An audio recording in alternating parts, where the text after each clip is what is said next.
Hi, my name is Ali. I'm a chemistry teacher. Today I'm going to discuss with you the most important idea human civilization has learned about the universe. Everything around us is made of atoms. All stuff around us is made of atoms. Atoms are the basic building blocks of matter. And atoms are everywhere. We are surrounded by atoms. The medicine we use, the water we drink, lead pencil, my marker, the ink before you, whiteboard, every stuff, everything around us is made of atoms. This matter, these things come in a variety of ways. The stars, the air, atmosphere around us, everything is made of atoms. The chair on which you sit, the gasoline you put in your car, the tissue of your brain that help you to think, to read and to understand, these all things are made of atoms. So this is the common idea in all type of matter, that basically it is made of atoms. And to understand these big things which we can see with our naked eye, we must have to understand that this is basically made of atoms. Every chemical process and every chemical phenomenon can be understandable if we start our learning of chemistry with this basic idea that matter is made of tiny particles, and these tiny particles are called atoms. By thinking small, by thinking at the atomic level, we can hope to understand the big things, the grand things. This is one of the basic idea that help us. We can predict the behavior of matter. We can tell about how matter behave. We can tell about the properties of matter by understanding that it is basically made of atoms. So this is one of the basic point from where we should start our chemistry, and it makes the chemistry easy to understand if we start our learning from this first lesson that every matter around us is made of atoms.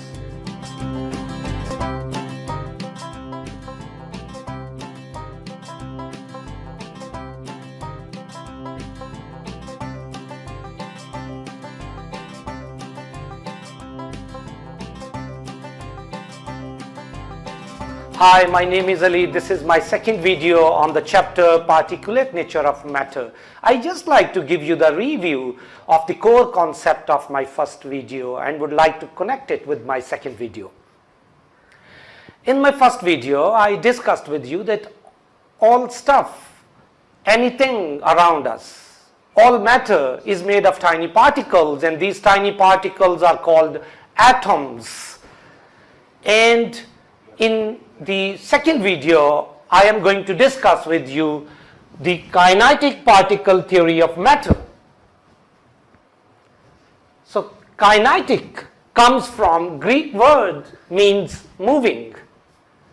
Yes, all stuff, all matter is made of tiny particles. But these tiny particles, according to kinetic theory of matter, these particles are never at rest. They are always in motion. You know very well that there are some stuff around us in the form of solids, and some in the liquids, and some in gases. The amount and nature of motion is different in case of solids, liquids, and gases. In case of gases, the particles move with a very fast pace. In case of liquids, there is a medium motion. And in case of solids, the motion is very, very low, only vibration. This motion is related with kinetic energy. If the particles move with a very fast pace, like the atoms and molecules of gases. So they have a lot of kinetic energy. And in case of solids, the motion is very less, they are only vibrating, so kinetic energy is very, very low, very low. So kinetic particle theory of matter is basically a concept that states that atoms and molecules possess an energy of motion. They always possess an energy of motion. And this energy of motion of particles is related with kinetic energy of the particles. And these atoms and molecules are in constant motion. They are always moving. They are always moving. There is a motion in them. Kinetic particle theory of matter is very useful in explaining or describing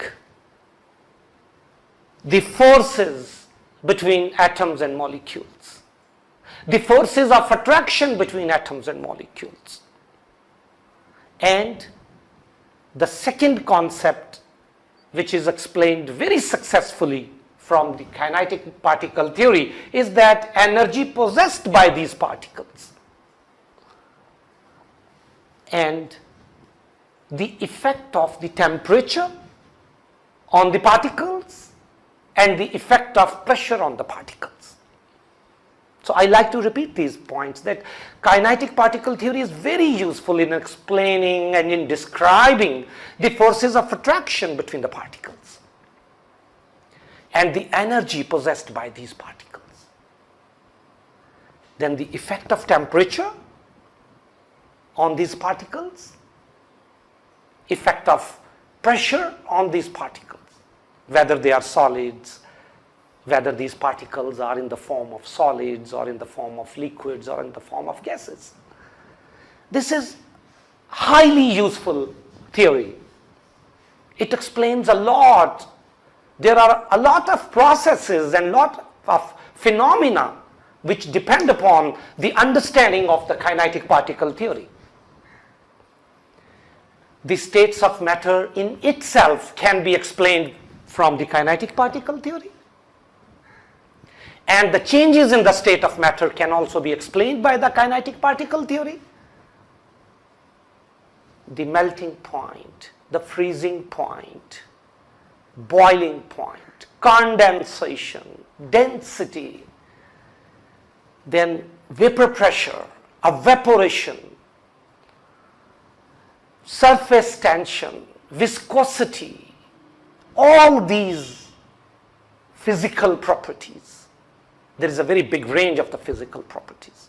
All these physical properties can be explained very simply, with all simplicity and successfully. So these all physical properties can be explained very successfully by the particle theory of matter.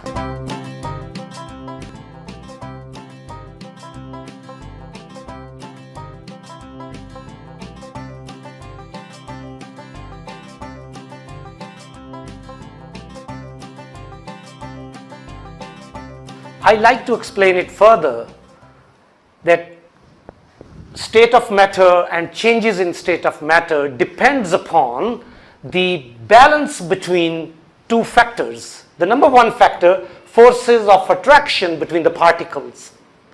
And the second factor is the energy of movement of the particles.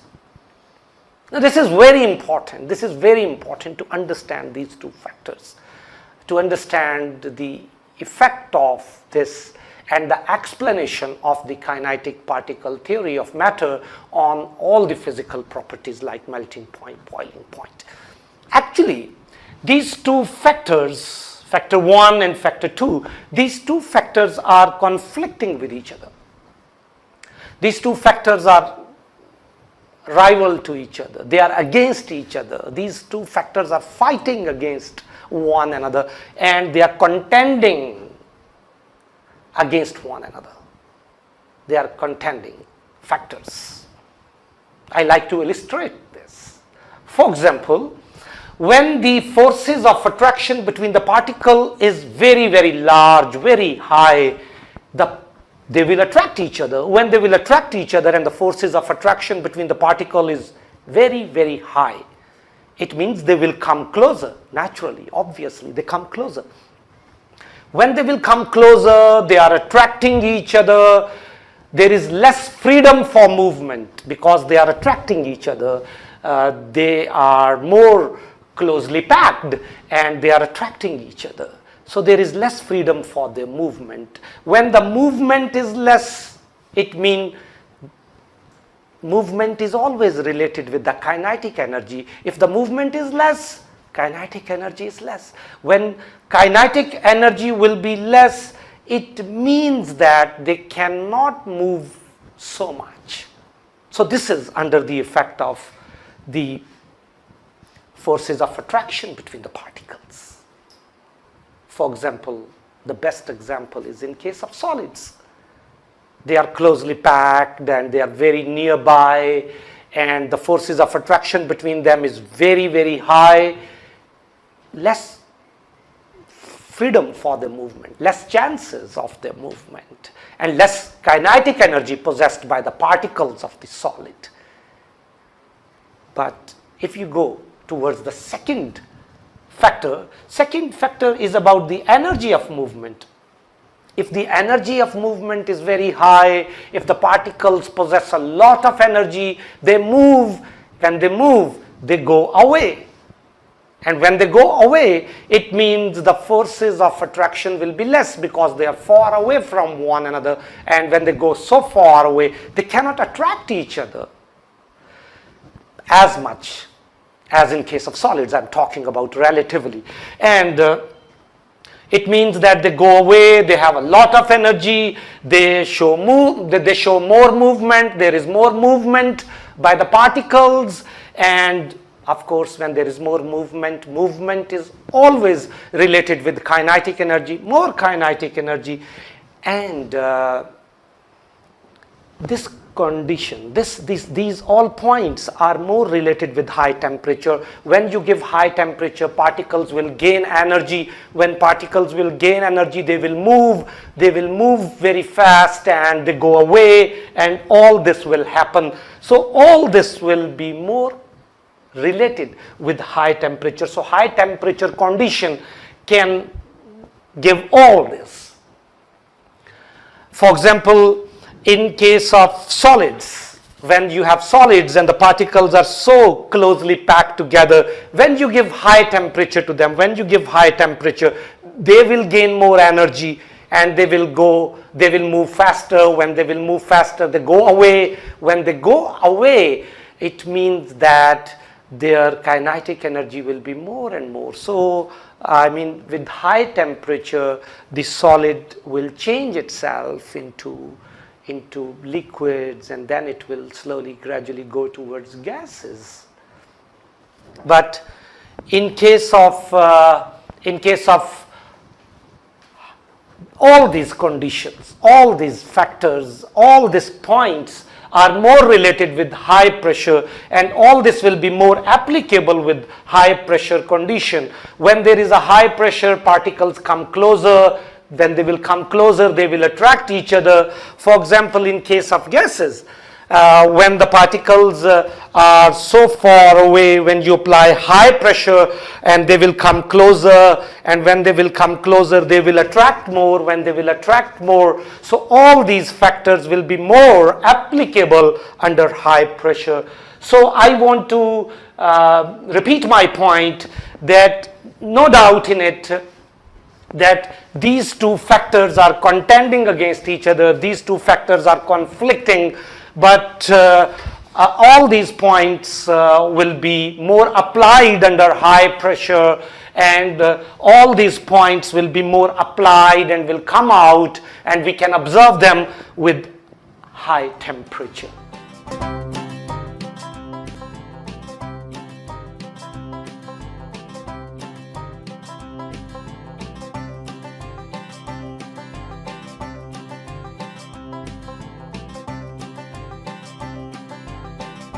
This is about states of matter.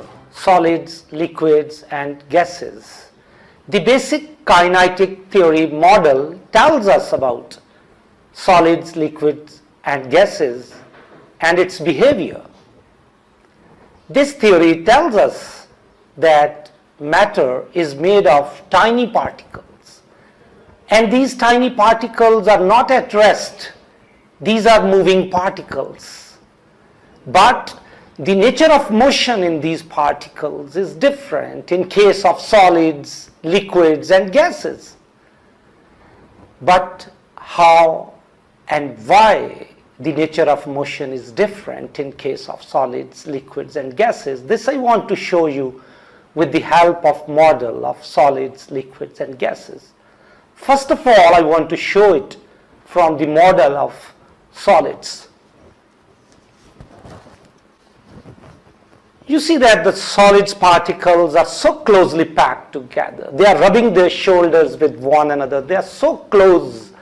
They are so much closely packed together. So the first point which must be in our mind for the description of these solids is that the particles of solids are closely packed together. This is the very important point. And this point will be a defining point of solids. When the particles are very closely packed together, it means they are holding power over each other. There is a holding power of them on each other. So the next point, of course this next point is depending upon the first point, and that is that the particles of solids are holding power over each other, and this is a reason that they tightly held each other. So the next point will be that they held each other very tightly together. So they are packed together, they have a greater holding power over each other, and they are holding each other very tightly. So after understanding this, I can bring the new points, and that is that you see that they are arranged themselves in regular rows. So there is a regularity in their position, and they arrange themselves in regular rows. So my next point is that the particles of solids are arranged in regular rows. Because they are so closely packed together, they cannot move freely. They cannot move from one point to another point.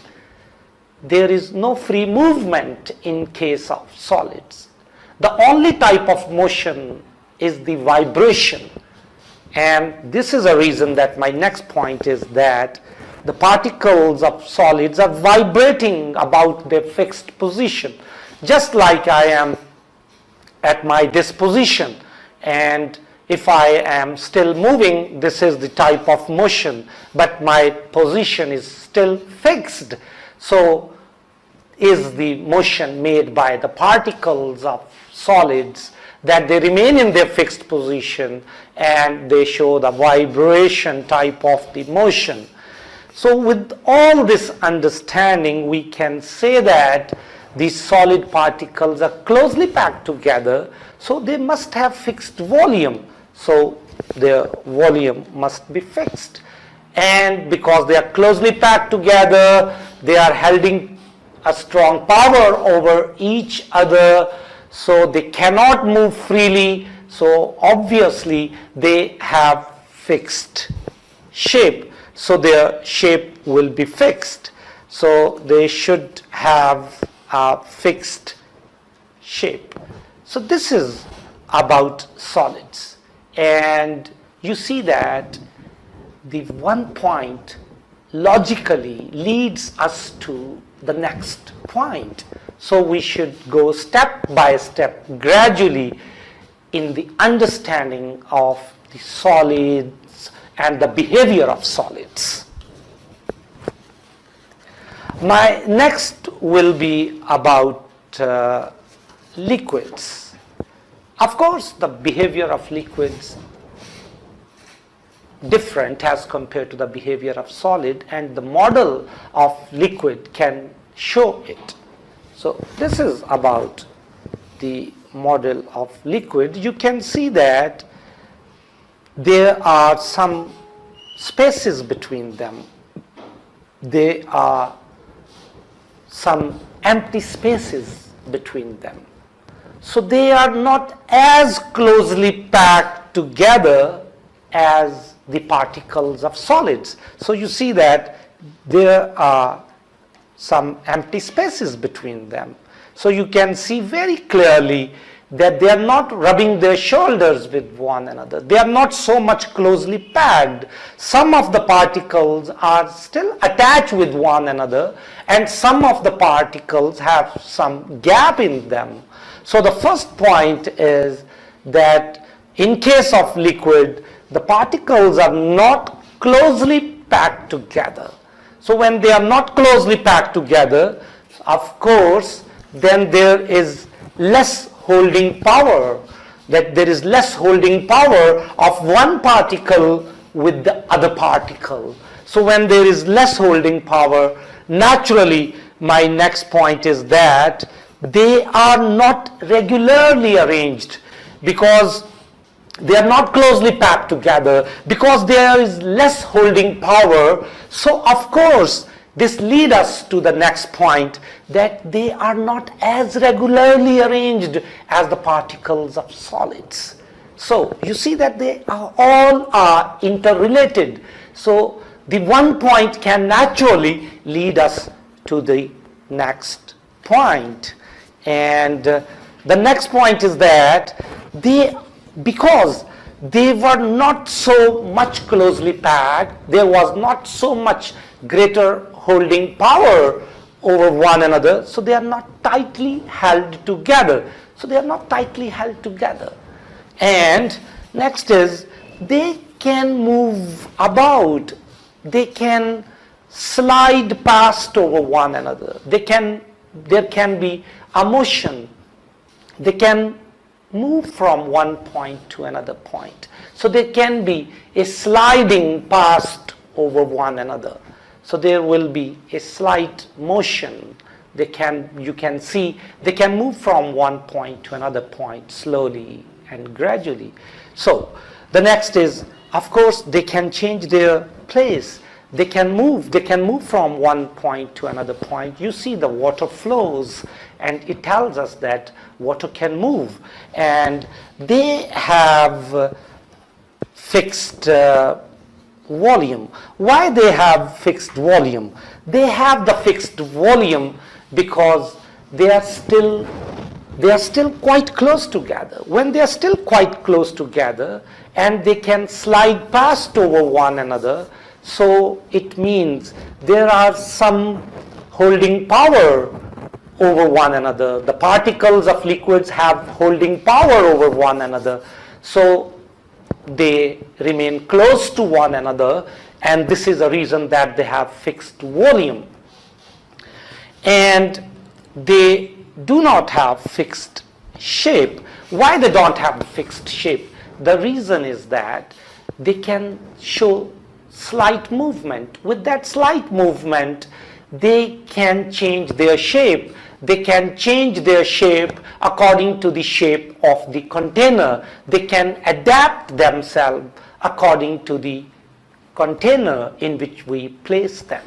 So this is about liquid, and with this understanding you can compare the properties of solids and the properties of liquid, and this model will help you in making contrast and comparison between the properties of solids and liquids. My next model is about gases, and in case of gases, you can see the model that the gases are, the particles of gases are away from one another, and they move. They can move. So the first point about gases that you can see very clearly that they spread out. So my first is that the particles of gases spread out. They go away from one another, and when they go away from one another, they are not nearby. So you see that they have less effect. The one particle has less effect on the other particle. So there is negligible holding power. There is a negligible, very, very, very small, so small that you can neglect it. Such a small holding power of one particle of the gas on the other particle of the gas, because they spread out, because they move away from one another. And they, of course, because of these 2 points, that the particles spread out and the particles have negligible holding power, so they are free to move. So gases have all sort of motion. They are totally free to move, and they can move from one place to another place very vigorously, very quickly. In a very short span of time, they can move from one point to another point. And because of these points, you see, if they have such a large energy to move, they have less holding power over one another. They are spreading out, so they are randomly arranged. Of course, there is all sort of randomness, disorder, chaos in case of gases. There is random. You can see they are randomly arranged, and they move very fast. They move very fast. They move very quickly from one place to another place, and they can move in all directions. They can move in all directions. Obviously, because of the previous reasons that they can move, and they can move in all directions. So you can see that they can move freely, they can change their position, they can move from one place to another place so quickly, so they do not have any fixed volume, and they do not have any fixed shape. So this is about that model of solids, liquids, and gas, and they can guide us about the behavior of solid, liquid, and gas, and they can tell us that why solids behave differently as compared to liquids and gases, and why each state of matter is unique and different, because they are arranged differently, because the particles of solids and liquids and gases arranged differently, and that difference in their arrangement bring changes in them. There is some common mistake in the model of solids, liquids, and gases. For example, in case of liquids, it is a common mistake that liquid particles are well separated from one another. Actually, liquid particles, all the liquid particles are not well separated. You see that in case of liquid particles, some of the particles of the liquids are touching one another. They are still attached with one another. But sometimes students think that there is well separation in the particles of liquids. For example, if they make like this way, they show the complete separation in the particles of the liquid. This is wrong. This is a wrong model of liquid. The liquid particles and many of the liquid particles touch with one another. This is one thing we should take care of.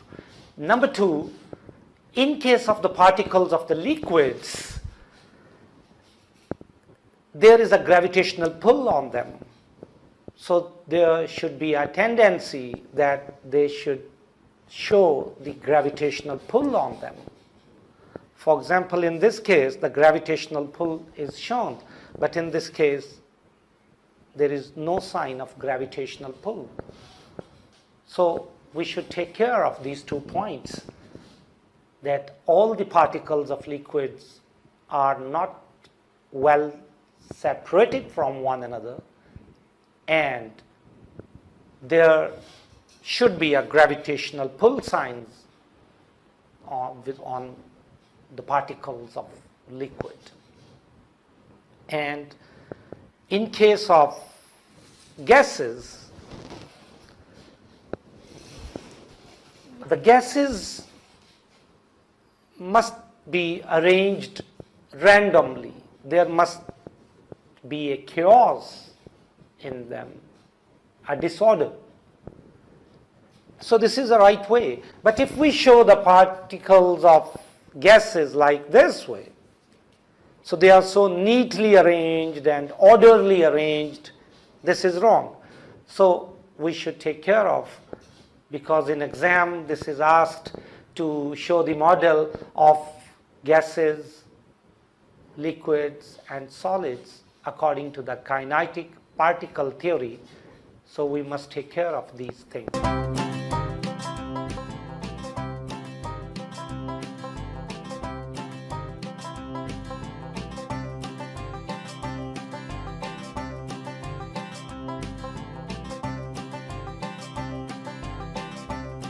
Hi, my name is Ali. I'm a chemistry teacher. My today's topic is changes in state of matter.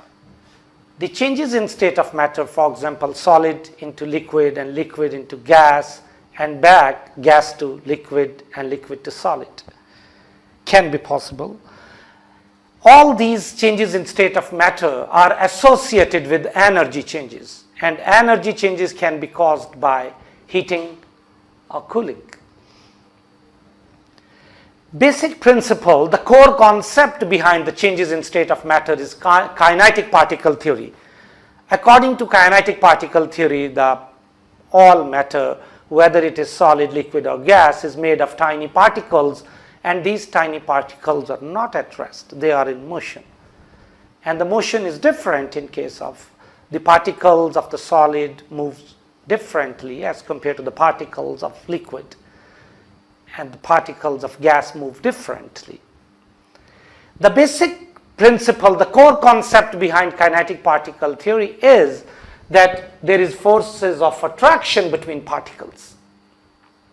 And number two, there is energy of movement of particles. When we give heat to solid, the particles of solid will gain energy. When they will gain energy, they will move faster after gaining energy, and they will go away. But they can only go away if the forces of attraction between the solid particles are broken, and the forces of attraction between solid particles are of very huge amount because they are closely packed together. Just like I would like to show you that the particles of solids are so closely packed together, so there are a lot of forces of attraction. So when we give energy, the forces of attraction are broken, they go away, and their movement will increase. And if we go on providing heat, there will be some gaps between the particles of the solid will appear, and they will take this type of arrangement of the particles, that there are some gaps in the particles, some particles are still touching with each other, and the particles are sliding over each other. The particles are moving with respect to each other, and in this way solid has converted into liquid. If we still providing heat to the particles of liquid, they will gain energy, they will further go away from one another, and the forces of attraction between them is broken down, and a time will come that the particles will go so much away from one another, like they will take this form, and there are larger gap, there is faster movement, and with this they have taken the shape of gas. Actually, by heating we can convert solid to liquid and liquid to gas, and by cooling we extract energy from gas. We take out energy from gas particles. When we take out energy from gas particles, they will move slow and slow. So the movement will become slow with the passage of time. As we go on cooling it, we go on taking heat energy from this, and they will come closer and closer. So the forces of attraction between them will appear, and it will be converted into liquid. So this will take this form that the particles, some of the particles are touching, and there are some gaps, and this is liquid. Still we are cooling it down, and we are taking out heat energy from this. They will further come closer, and there are more forces of attraction between them, and ultimately they will take this such a form. In this way, by cooling, we can convert gas to liquid and liquid to solid, and this all will take place with the energy changes, and this energy changes is very, very important.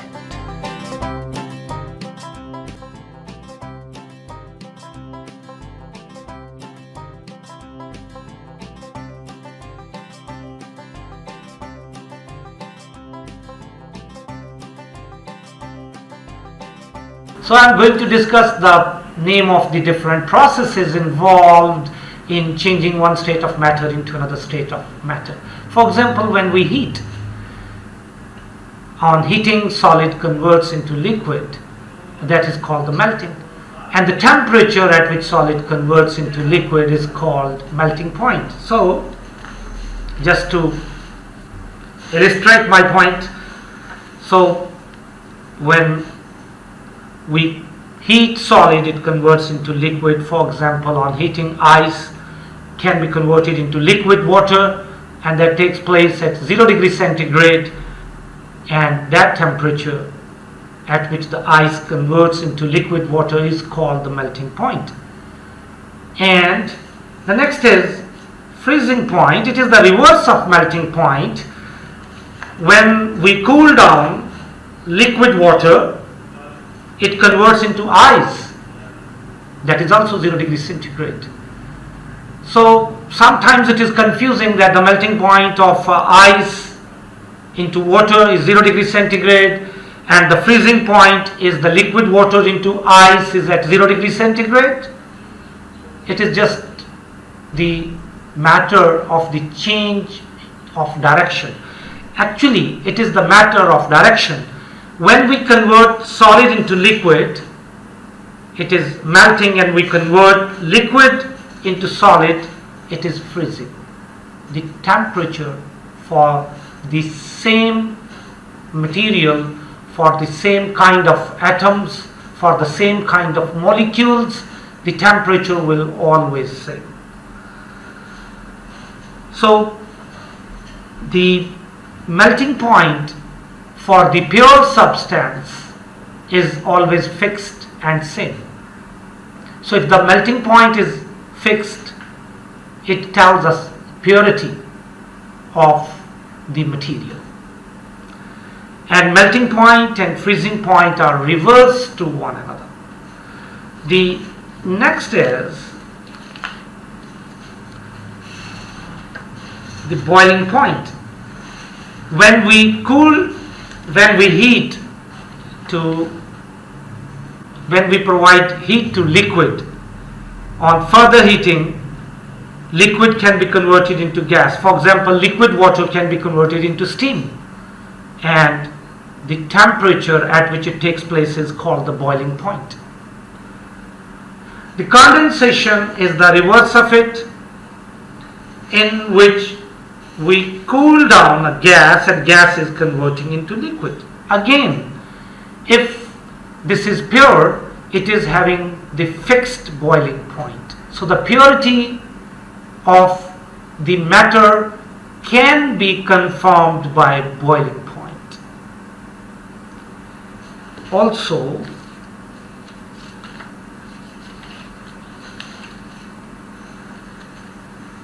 the sublimation is the conversion of solid into gas. When we heat solid, it converts directly from solid state to gas state. That is called sublimation, and the temperature that which it takes place is called sublimation point. and it is the solid particles. For example, the iodine particles are arranged in such a way that when we heat, they directly converts into gas. It is the arrangement of the particles that is very important, and in the arrangement of the particle, if the solid is converting into the liquid state, it is the arrangement of the particles. But in case of the sublimation, the solid particles of the iodine will immediately go away from one another and converts itself into the gas state. So when we are discussing the changes in the state of matter, it is actually the arrangement of the particles which are very important, and that should be in our mind.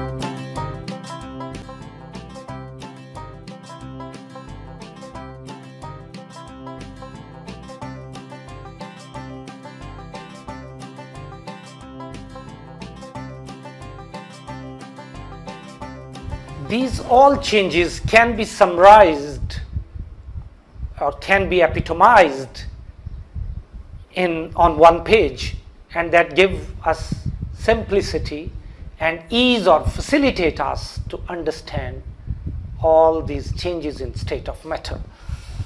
And for that, there is that solid on heating can be converting into liquid, and that is the melting point. The reverse of it, when we cool down liquid, it converts into solid, and that is the freezing point. So you can see it very clearly that all these changes can be summarized. So this is how I discussed about solid to liquid and liquid back to solid. When solid to liquid is a melting and liquid to solid is freezing. And if we convert liquid into gas, liquid converts into gas, it is called evaporation. But if it takes place at a specific temperature, that is called boiling point. I will explain it further, that what is the difference between boiling point and evaporation. The liquid into gas is the boiling point if it takes place at a specific temperature, and all the molecules of liquid start converting itself into gas. That is the boiling point. But below boiling point, if liquid converts into gas, that is evaporation. And if gas is cooled down into liquid, that is the condensation. Also, if we cool down gas, it converts into solid, that is solidification.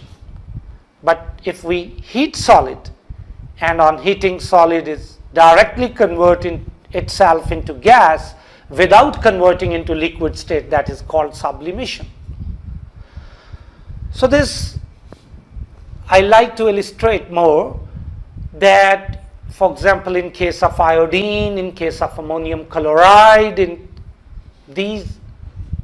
in them, the basic particles from which they are formed, they are arranged themselves that they are closely packed. So they are in the solid state. When you heat them, they have iodine or ammonium chloride. They have weak forces between them. They have the weak forces of attraction between them. So when you heat them, they are broken down and they immediately suddenly go away from one another and converts themselves from solid to gas state.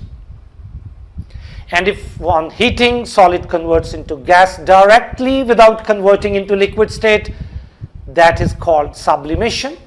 And if we cool down the same gas, iodine or ammonium chloride, if we cool down them, they convert into solid, and that is called solidification. So have a look at it. This with in a very easy way, you can capture the whole points at one page. So this gives you a lot of facility in revising, in retaining, and in reproducing it on a piece of paper during exam.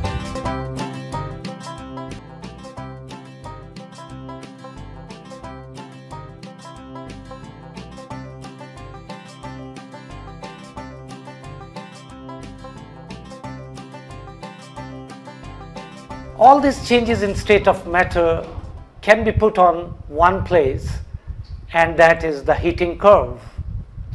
So on the heating curve, we are slowly, gradually heating any solid material, and we are observing that it is converting from solid to liquid and then liquid to gas. This is one of the graphical way to explain it. On y-axis there is temperature, on x-axis there is time, and on this graphical way we can put the data and we can put all the information. So this is one of the very powerful way to express your data and express your information. So by just one glance you can see all changes that are taking place. So here we are starting from a point and we are heating, so gradually it is rising up. So at A we have ice and we are heating it. It is gaining heat energy, and with the gain in heat energy the temperature is increasing gradually and slowly, and at the point B ice has started to convert itself into liquid water, and that temperature is called the melting point. So melting point is that temperature at which ice solid is converting into liquid water, and that is 0 degrees centigrade. But there is one of the very amazing point that from B to C, the time is passing on, but the temperature remains same. We are heating it.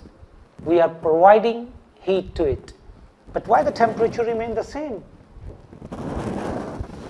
When ice is converting into liquid water, the particles of ice, they are closely packed together, and there is a force of attraction between them. So the solid particles are more closely packed and they have the forces of attraction, and these forces of attraction must be broken.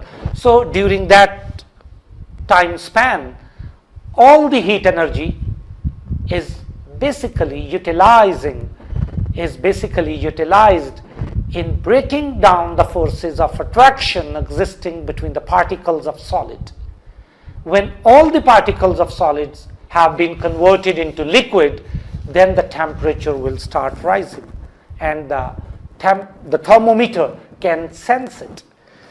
So between B to C, this is the latent heat. This heat cannot be judged, cannot be sensed by the thermometer. And when all the ice has been converted into liquid water, then temperature is again rising and can be sensed by the thermometer. So from A to B, it is all ice.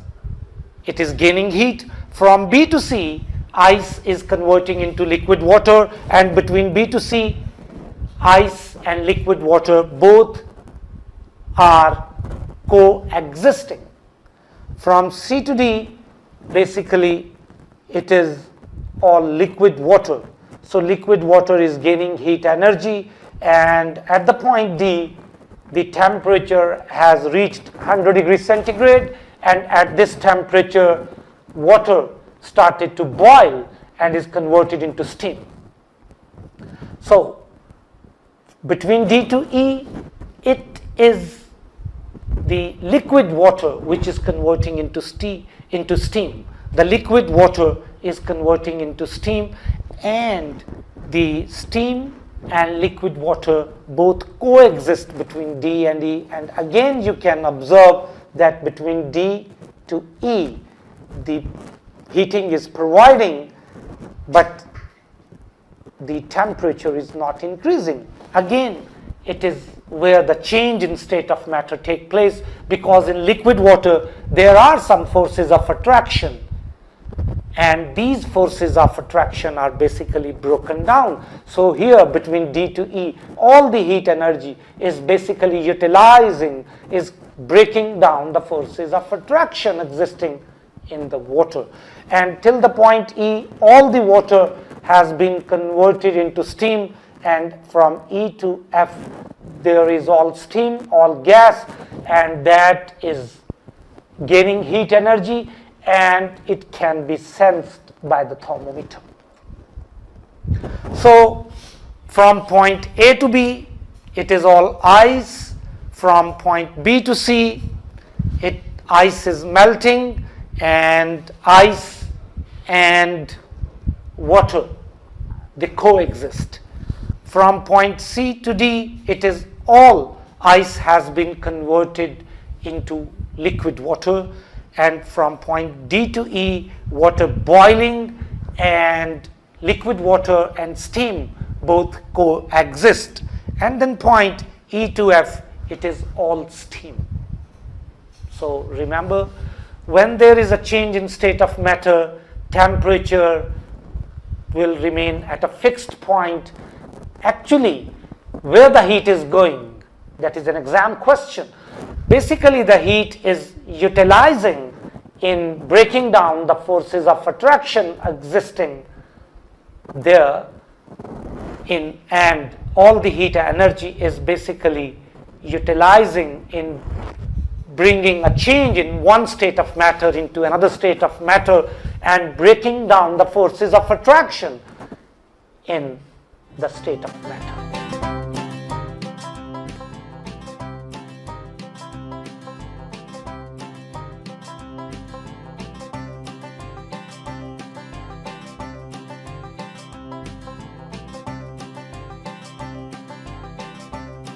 Hi, my name is Ali. I'm a chemistry teacher. I'm going to describe the differences between the evaporation and boiling.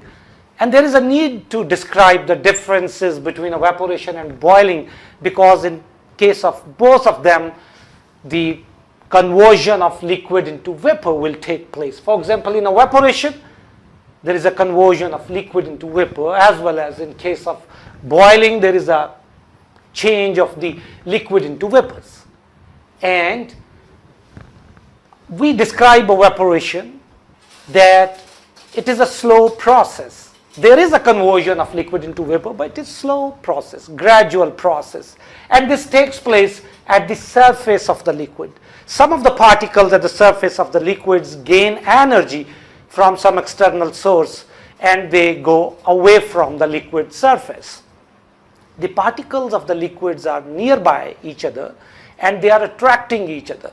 So the particles of the liquid need some energy to go out of the liquid surface.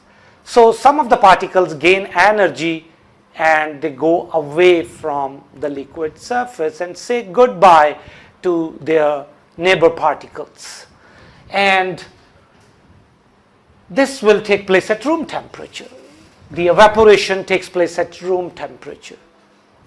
In case of boiling point, the particles of the liquids are nearby and they are attracting each other, and we have to give some energy to the liquid particles. When liquid particles will gain energy, their movement will be faster and they can overcome the interatomic forces of attraction, and in this way they will gain an energy to come over the interatomic forces of attraction. So all the particles of the liquid will go from the liquid to the vapors.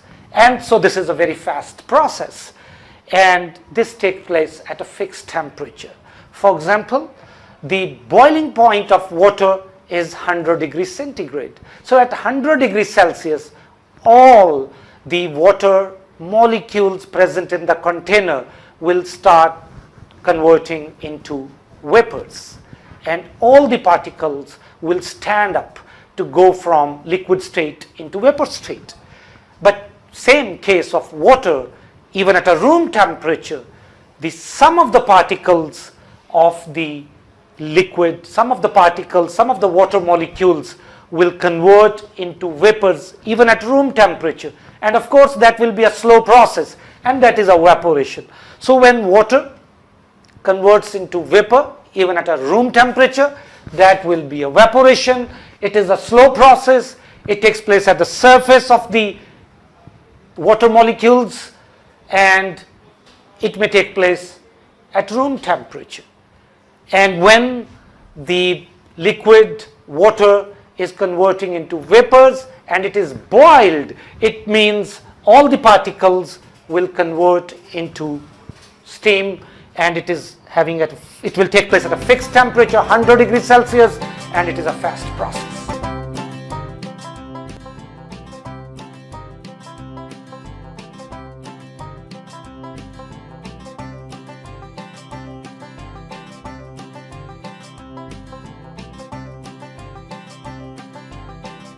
This curve before us is called the cooling curve. This is the reverse of the before curve, that was the heating curve.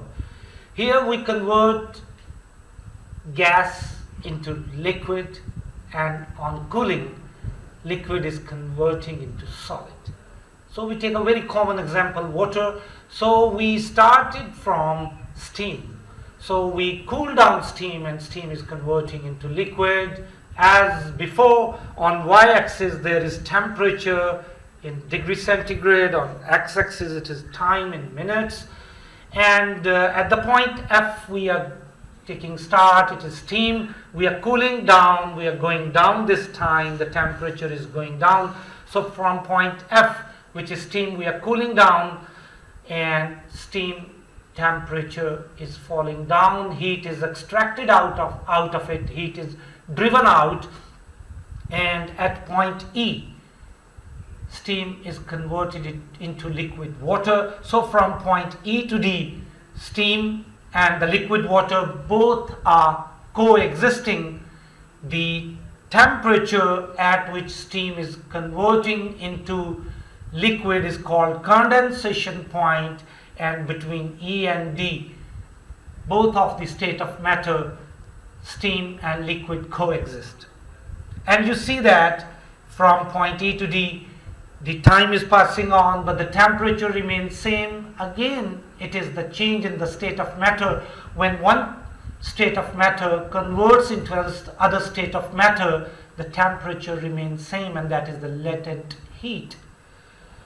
To the point D, all the ice has converted into liquid water. From point D to C, the temperature of the liquid water is going down and down, and liquid water temperature is cooled down. So from point C, the liquid water is converting into ice. So this is the freezing point when liquid water is converting into ice. From point C to B, ice and water coexist, and again you can observe that between the point C and B, the temperature remains same. In this, the liquid water is converting into ice. When one state of matter converts itself into another state of matter, the temperature remains same. To the point B, all of the liquid water has changed into ice, and from B to A, the temperature is falling down, and it is all ice, solid state. So on the cooling curve, from the point F to point E, it is the steam, and its temperature is falling down. From point E to D, it is the steam and water, they coexist, and that is the condensation point. And the point D to C, it is all the water, and its temperature is falling down, because throughout the cooling curve we are cooling it down. From point C to B, it is the water freezing and converting itself from liquid water into ice, and from B to A, it is the ice and its temperature is falling down. This is about the cooling curve.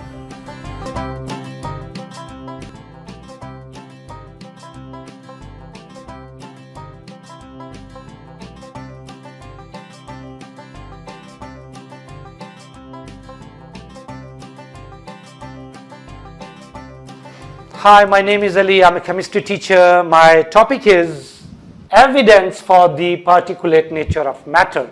Matter is made of tiny particles, and these tiny particles are not at rest, they are in motion. When particles move, they collide. When they collide, they mix together. This natural mixing of the particle is called diffusion. This spontaneous mixing of the particles is called diffusion. So diffusion is based upon the movement of the particles, and when they move, they collide. When they collide, they mix up together, and this takes place spontaneously, naturally. Just to quote an example, just to illustrate my point of view, if there is a bromine and there is air and there is a lid between them, if we remove the lid, the bromine particles move and the air particles move and they mix up together. This is a reason that when particles move, they collide and they mix up together. So the presence of spaces between them means that these particles can come in between and they can be mixed up together. So this is the direct evidence that particles are having spaces between them, and matter is made of tiny particles having a lot of spaces between them, and this is a reason that mixing can take place. So diffusion can lead us towards the direct evidence that matter is made of particles. Matter is just according to kinetic particle theory. Otherwise, the mixing cannot take place.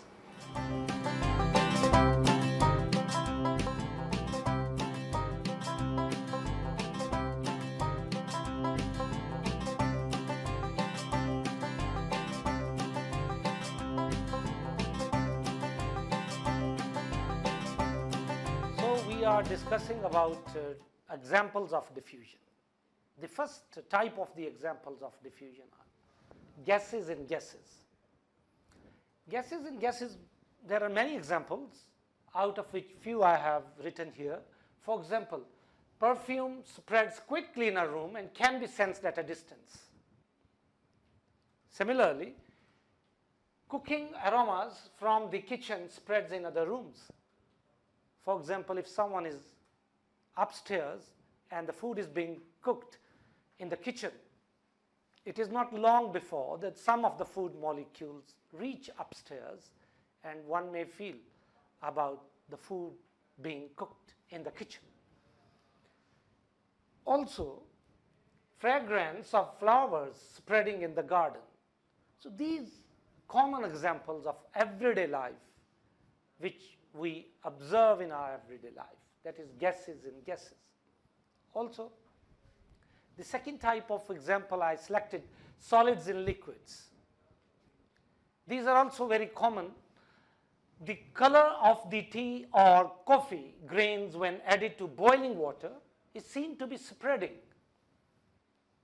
because the water, boiled water, move, and with that movement the boiled water molecules collide with the tea particles and the coffee particles, and then they spread together.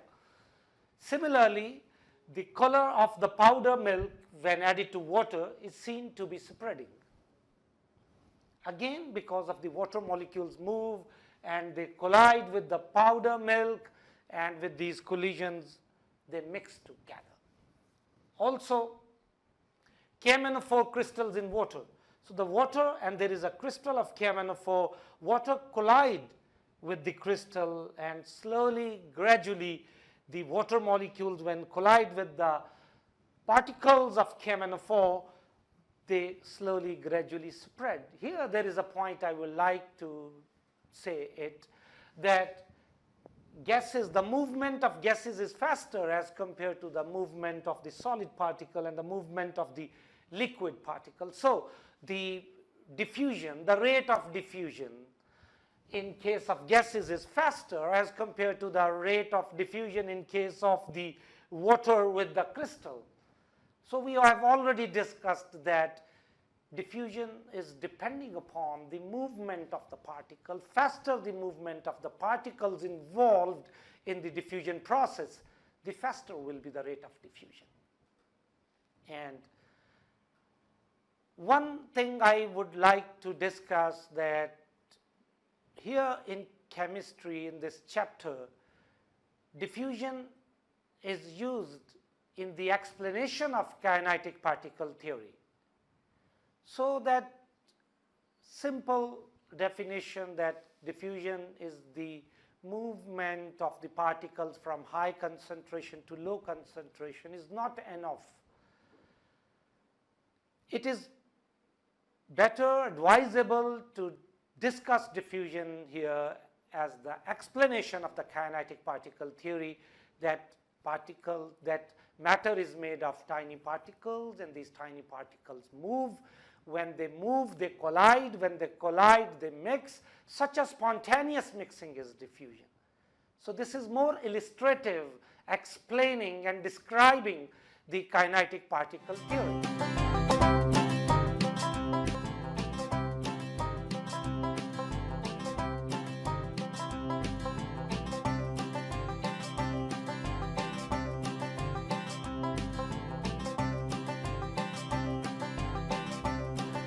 Rate of diffusion and the factors on which rate of diffusion depends.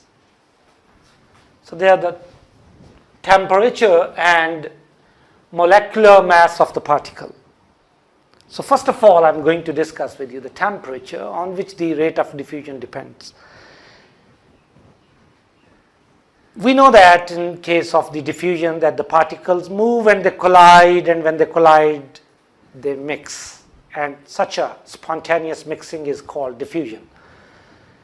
When the temperature is high, the particles gain energy, their kinetic energy will be more and more, and with that kinetic energy there will be more collisions. With more collision, more mixing, and the faster the mixing will take place, the faster the diffusion. So under high temperature, the rate of diffusion will increase.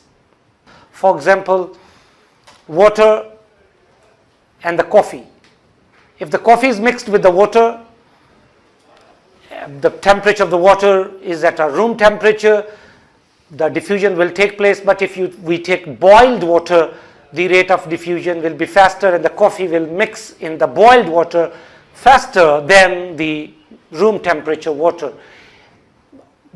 We know that in case of diffusion, the particles move, and when they move, they collide, and due to collisions, they mix, and this spontaneous mixing is diffusion. And when the temperature is high, particles have more kinetic energy, they can move faster. When they can move faster, they can make more collisions. With more collisions, mixing is faster, and the rate of diffusion will be faster.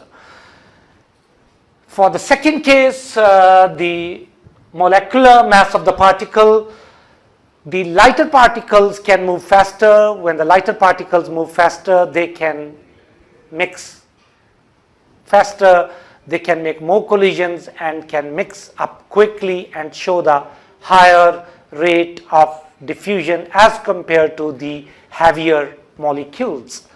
So as an example, it is the 1 meter long tube. On one side there is concentrated ammonia solution, and on the other side is the concentrated hydrochloric acid. The concentrated ammonia is lighter as compared to the hydrochloric acid, which is heavier. The ammonia molecules move and the hydrochloric acid molecules move. Because ammonia is lighter, it moves faster as compared to the hydrochloric acid, which is heavier.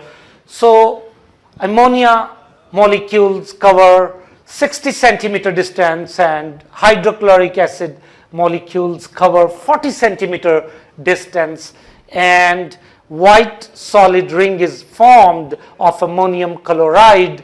That tells us that ammonia molecule, because of lighter, can move faster and show a higher rate of diffusion as compared to the hydrochloric acid.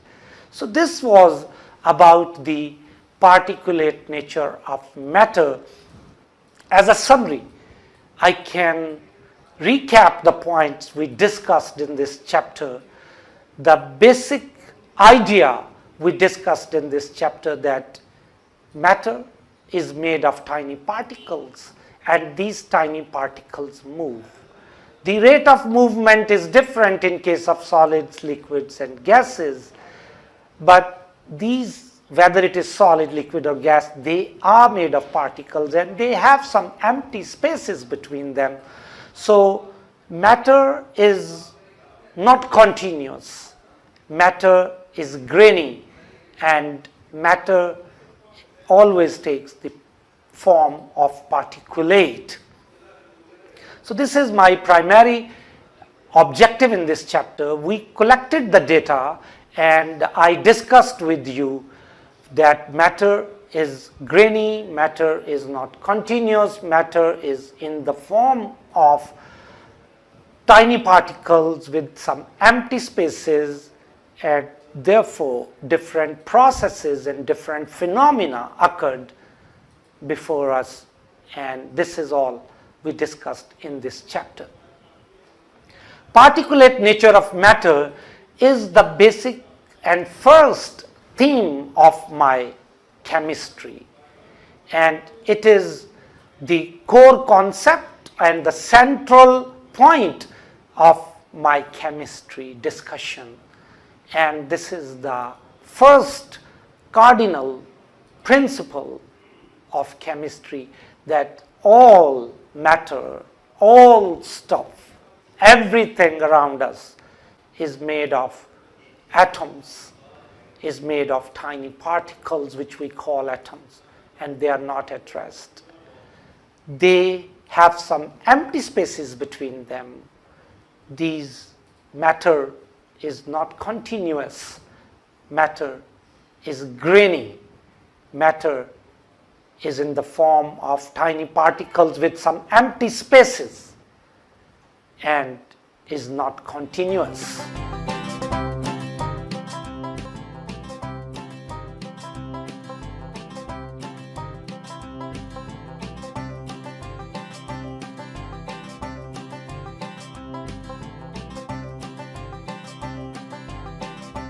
So we are discussing about examples of diffusion. The first type of the examples of diffusion are gases and gases. Gases and gases, there are many examples, out of which few I have written here. For example, perfume spreads quickly in a room and can be sensed at a distance. Similarly, cooking aromas from the kitchen spreads in other rooms. For example, if someone is upstairs and the food is being cooked in the kitchen, it is not long before that some of the food molecules reach upstairs and one may feel about the food being cooked in the kitchen. Also, fragrance of flowers spreading in the garden. So these common examples of everyday life which we observe in our everyday life, that is gases and gases. Also, the second type of example I selected, solids and liquids. These are also very common. The color of the tea or coffee grains when added to boiling water is seen to be spreading, because the water, boiled water, move, and with that movement the boiled water molecules collide with the tea particles and the coffee particles, and then they spread together. Similarly, the color of the powder milk when added to water is seen to be spreading. Again, because of the water molecules move and they collide with the powder milk, and with these collisions they mix together. Also, KMnO4 crystals in water. So the water, and there is a crystal of KMnO4, water collide with the crystal, and slowly, gradually, the water molecules, when collide with the particles of KMnO4, they slowly, gradually spread. Here there is a point I would like to say it, that gases, the movement of gases is faster as compared to the movement of the solid particle and the movement of the liquid particle. So the diffusion, the rate of diffusion in case of gases is faster as compared to the rate of diffusion in case of the water with the crystal. So we have already discussed that diffusion is depending upon the movement of the particle. Faster the movement of the particles involved in the diffusion process, the faster will be the rate of diffusion. And one thing I would like to discuss, that here in chemistry, in this chapter, diffusion is used in the explanation of kinetic particle theory. So that simple definition that diffusion is the movement of the particles from high concentration to low concentration is not enough. It is better advisable to discuss diffusion here as the explanation of the kinetic particle theory, that matter is made of tiny particles, and these tiny particles move. When they move, they collide. When they collide, they mix. Such a spontaneous mixing is diffusion. So this is more illustrative, explaining and describing the kinetic particle theory.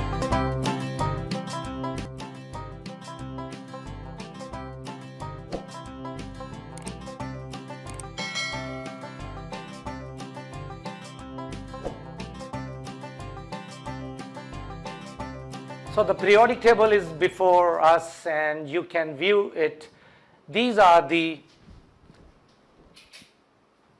total different types of atoms before us. So the whole of the world is made of these different types of atoms, and every stuff around us, anything around us, is made of these different types of atoms. So if we want to understand the different stuff around us, the different type of things around us, we need to understand these different types of atoms. And with the understanding of these different types of atoms, we can understand the different type of objects and different type of things around us. Scientists did a detailed research on the inside of the atoms, and they found that atom can be further subdivided, atoms can be further divided into three basic particles. These are the proton, neutrons, and electrons. So these are the three basic particles which are present in the atom, and when atom is divided, we got these three different type of the particles: proton, neutron, and electrons. These are called three basic particles of the atoms.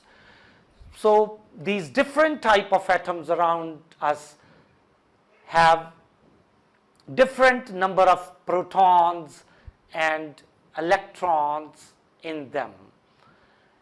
And to understand these different type of atoms, we need to understand these protons, neutrons, and electrons present inside the atoms. So there are some basic properties of these three particles, and this will be shown before you. So this is the periodic table before us, and the periodic table is having two numbers, and these two numbers are very important. The first, for example, iron. For iron, this is the smaller number 26, and this is the bigger number, larger number. This is 55.845. This smaller number is called the proton number. It is also called atomic number.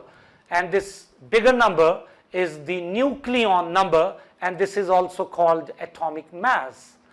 So we shall talk more about the proton number and the nucleon number. Also, to get a basic understanding about the periodic table, this periodic table is divided into columns and rows. So this vertical column is the group, and this tells us the number of electrons in the last shell. These all elements belongs to group 1. So these all elements have 1 electron in the last shell. This is the group 2. So all these elements have 2 electrons in their last shell, because the group number tells us the number of electrons in the last shell. This is the period number 1. The period number 1 is having 2 elements, hydrogen and helium. Period number tells us the number of shells in the atom. So there is only 1 shell in the hydrogen and helium. This is the period number 2.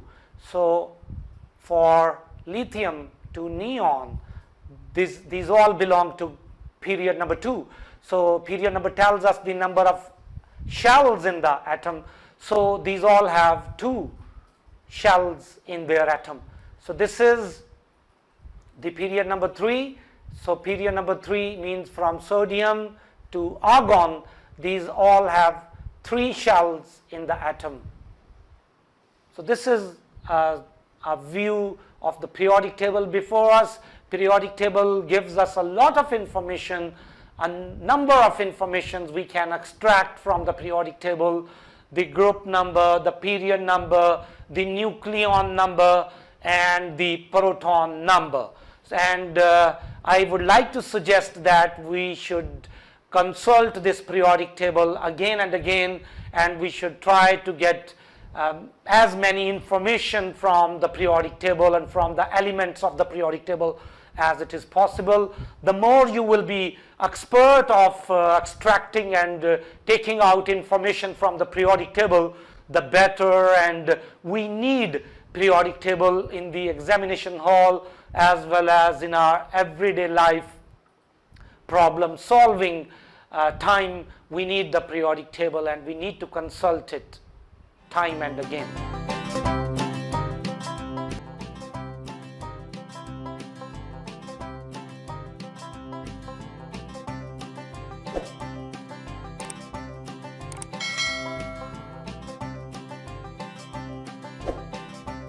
So to find the number of protons, number of neutrons, and number of electrons in the atom, the protons are represented by small p, and neutrons by small n, and electrons are by small e. So these are the notations which we shall use for proton, neutron, and electron. And first of all, before I will show you the method to find the number of proton, number of neutron, and number of electrons in the atom, I'm going to define proton number and define the nucleon number. So this type of information will be available in the periodic table. So the proton number is represented by Z, and the proton number of an element is the number of protons in its atom. Very simply, the proton number of an element is the number of protons in the atom. And the nucleon number of an element is the total number of protons and neutrons in its atom. The total number of protons plus the number of neutrons in its atom. So the nucleon number equal to the sum of the number of protons and number of neutrons. Nucleon number is represented by capital A, and proton number is represented by Z, so we can use the notations. So nucleon number is capital A, and number of protons are Z, and number of neutrons are N. So this small simple formula we shall use to find the number of proton and number of neutron and number of electrons in the atom. One thing which is very important, that atom is neutral. Atom is not having any charge on it. Atom is a neutral particle having no charge on it. The reason that the protons are having the positive charge and electrons are having the negative charge. Because in the atom the number of protons and number of electrons are equal, so they cancel the effect of each other. So as a whole, there is no charge on the atom. And if there is carbon is having 6 proton and 6 electron, so the positive charge on protons cancel the effect of the charge on electron, because 6 protons in carbon and 6 electrons in carbon, and they cancel the effect of each other, and as a whole carbon is a neutral particle. So we can say that in case of atom, number of protons are equal to number of electrons.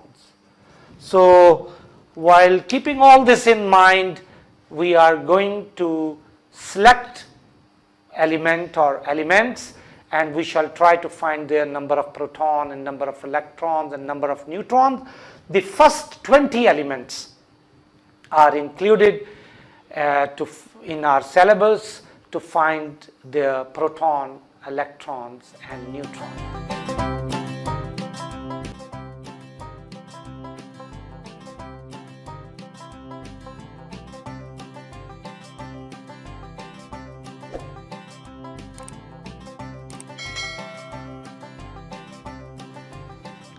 The first 20 elements are in our syllabus, and we are going to find the number of proton, number of electrons and number of neutrons of the first 20 elements. So I'm going to explain you the method by which you can find the number of proton, number of electrons and number of neutrons of any atom.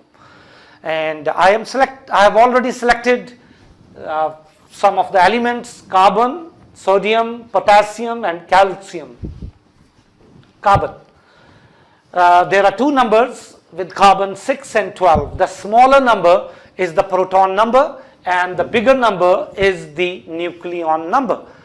Similarly for sodium, 11, which is a smaller number, is the proton number. 23, which is a bigger number, is the nucleon number. So remember that the element in the periodic table is provided with two numbers. The smaller number is the proton number and the bigger number is the nucleon number. And for finding the number of proton, number of electron and number of neutrons for carbon, 6, which is a smaller number, is the proton number, so the protons are 6. In case of atom, the number of protons and number of electrons are equal. So if protons are 6, electrons must be 6. To find neutron, we need to apply the simple formula which I have discussed before, that nucleon number equal to the proton number plus neutron plus number of neutrons. So the nucleon number is 12, proton number is 6, and number of neutron I am going to find out, and number of neutrons are 12 minus 6, and neutrons are equal to 6. Similarly for sodium, the smaller number is 11, the smaller number is the proton number, and the bigger number is 23, which is the nucleon number. So the protons are 11. In case of atom, there is no charge on the atom. It means that the number of protons and number of electrons must be equal. Also, the same formula which we are going to use, nucleon number equal to proton number plus number of neutron. This is the formula we use for finding the number of neutron. So the nucleon number is 23 equal to the proton number. which is 11, and plus number of neutron, which we are going to find out, and number of neutrons are 23 minus 11, and number of neutrons are 12. So this is how we can find the number of proton, number of electron, and number of neutron. So I am going to explain you the number of proton, electron, and neutron for potassium.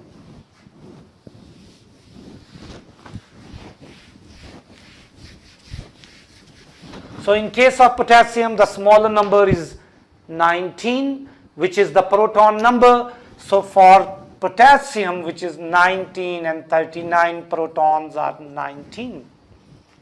The larger number is 39, which is the nucleon number. So if the protons are 19, electrons must be 19 because the proton and electrons in case of atom are equal because there is no charge on the atom. And nucleon number equal to number of proton plus number of neutron. The nucleon number in case of potassium is 39. The number of protons are 19. In case of potassium, number of neutron I am going to find out. So number of neutrons are 39 minus 19, and they are 20. So this is the number of proton, this is number of electron, and this is number of neutron. So this is how with very simply, with the most ease, you can find the number of proton, number of electron, and number of neutron in any atom. So this is about potassium. Now I'm going to solve it for calcium.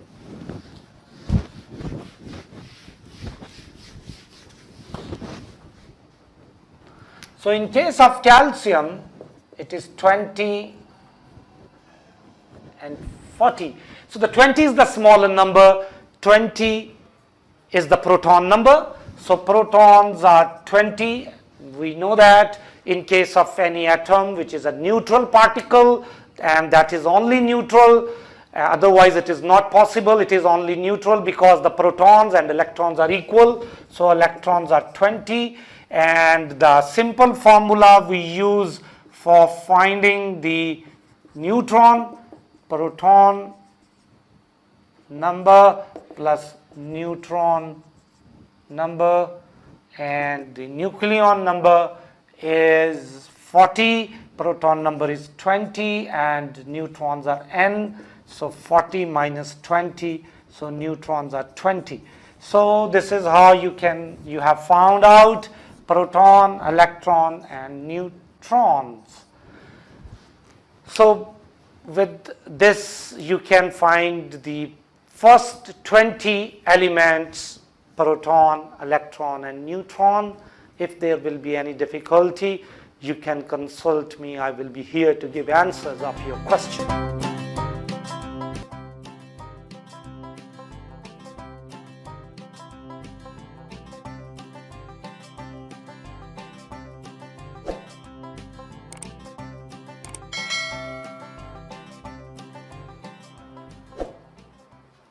Arrangement of particles in the atom. So there are three particles: proton, neutrons, and electrons.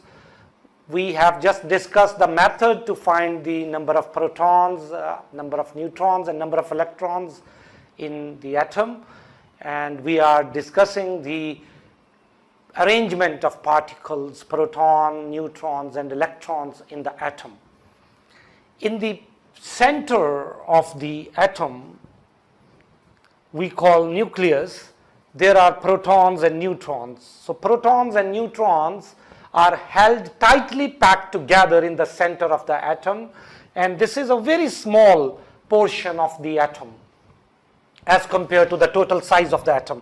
So nucleus is of very small size as compared to the total size of the atom, and in that very small size there are proton and neutron packed together in the center of the atom, and that is called nucleus. So nucleus is having protons and neutrons. This is the atom of sodium, in which there are 11 protons and 12 neutrons packed tightly together. And protons are positively charged particle, neutrons have no charge on them. So nucleus is having positive charge because of the protons, because of the presence of protons. And outside the nucleus are electrons. So electrons are revolving around the nucleus. This is the shell number 1, and this is the shell number 2, and this is the shell number 3. So electrons are revolving around the nucleus in various shells. These shells are numbered from the nucleus outward. So this is the shell number 1, shell number 2, and shell number 3. And these are also called energy level. So you may call it shell or you may call it energy level. So this is the shell number 1, shell number 2, shell number 3, or energy level 1, energy level 2, or energy level 3. The first shell can maximum have 2 electrons. So the maximum number of electrons which can come in shell number 1 are the 2 electrons.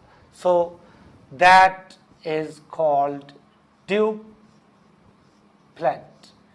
So duplet, so that duplet means that the first shell can maximum have 2 electrons, and this, the second shell, can maximum have 8 electrons, and we call it that it has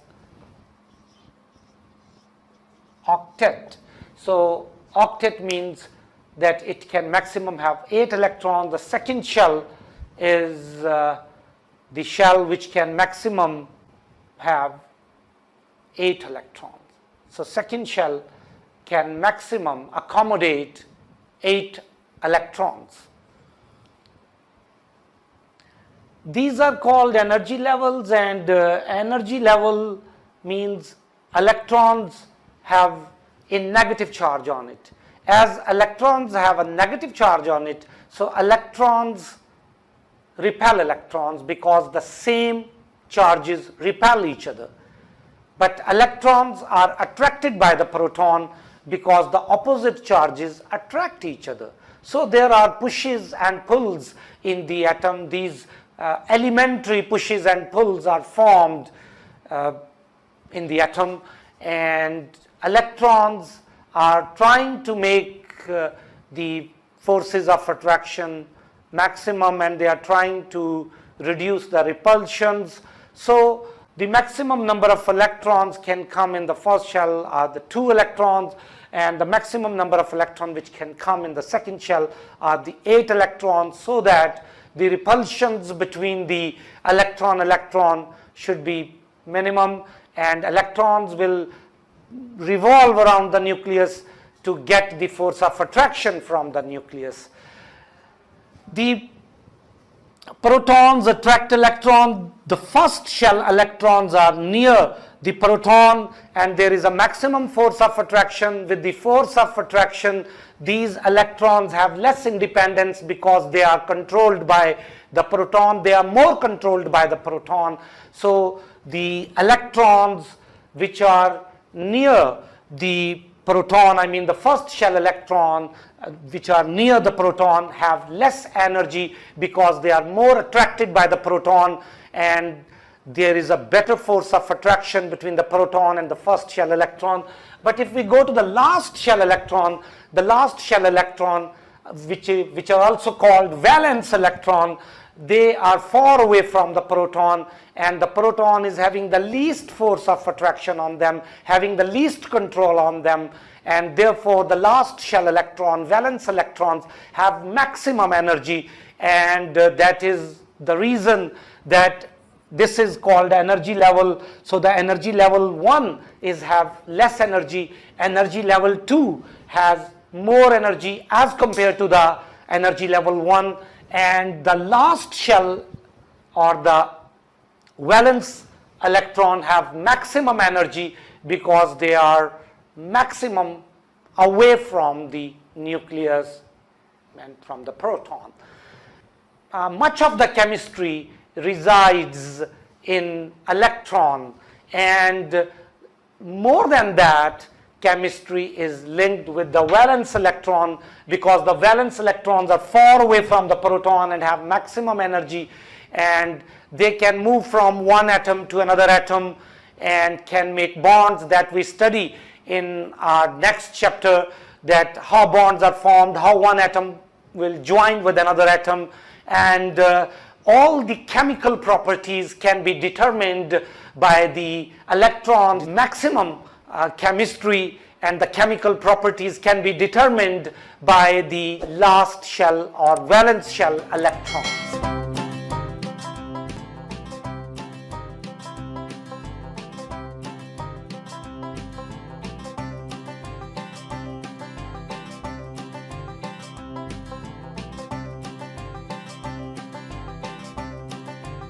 My present topic is isotopes.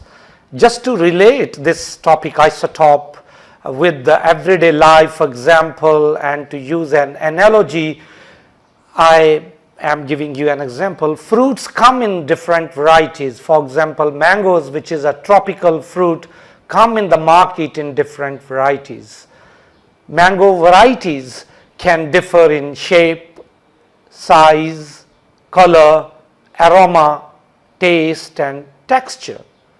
Just as mangoes come in different varieties, a chemical element can come in different varieties called isotopes. In this section, I shall discuss how one isotope of an element differs from another. Just to explain my point of view about isotopes and just to illustrate my point of view about isotopes, I am giving and selecting a chemistry example, and I am selecting an element carbon.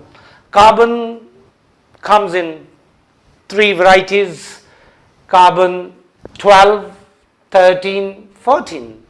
As mangoes come in different varieties, carbon come in different varieties. So it is the 12, 13, 14, but 6 remains common, 6 remains same. This is the proton number. When the proton number remains same, it is the same element, and that is called carbon. But this is the nucleon number. So 12, 13, 14, these are the nucleon number, and the nucleon numbers are different. And there comes the definition of isotopes, that isotopes are the same element, and they are the same elements because they have the same proton number, and we already discussed that element is identified by the proton number.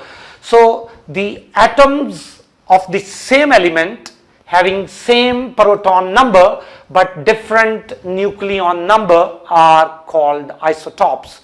Isotopes meaning is that iso means same and topos means place.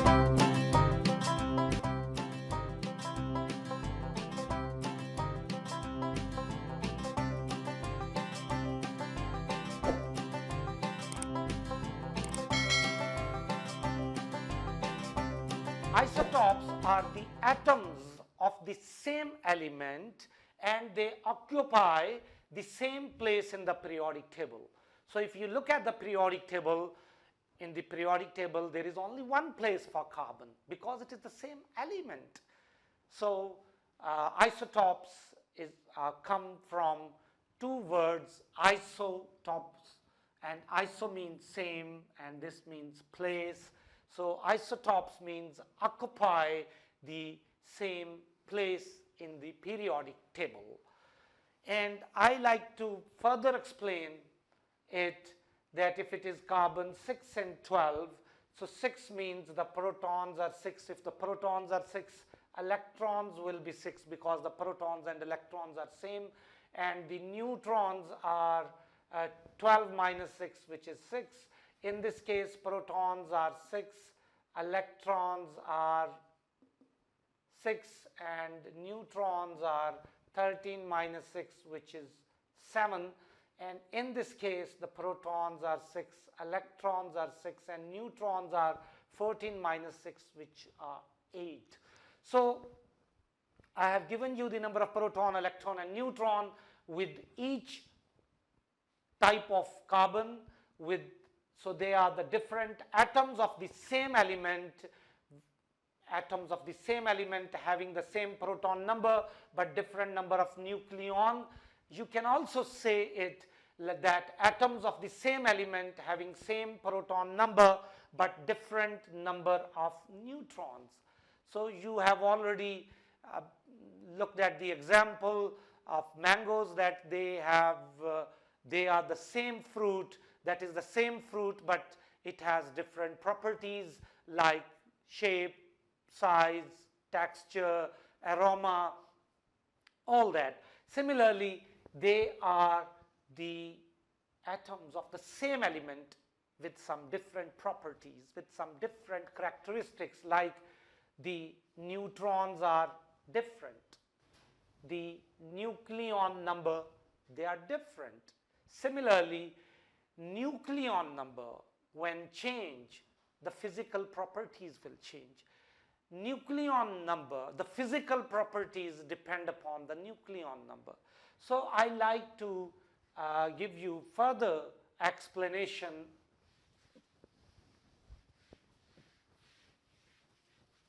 that in isotopes, nucleon number, they are different. Physical properties depend upon nucleon number. When the nucleon number will change, physical properties will change. Physical properties like melting point, boiling point, density, rate of diffusion, these depend upon nucleon number. All the physical properties depend upon nucleon number. Nucleon number means that if carbon 14, so it is heavy. If it is heavy, it means it is heavy as compared to carbon 12 and as compared to carbon 13. So it is heavy, so it has high melting point, high boiling point, high density, and because it is heavy, its rate of diffusion will be lesser.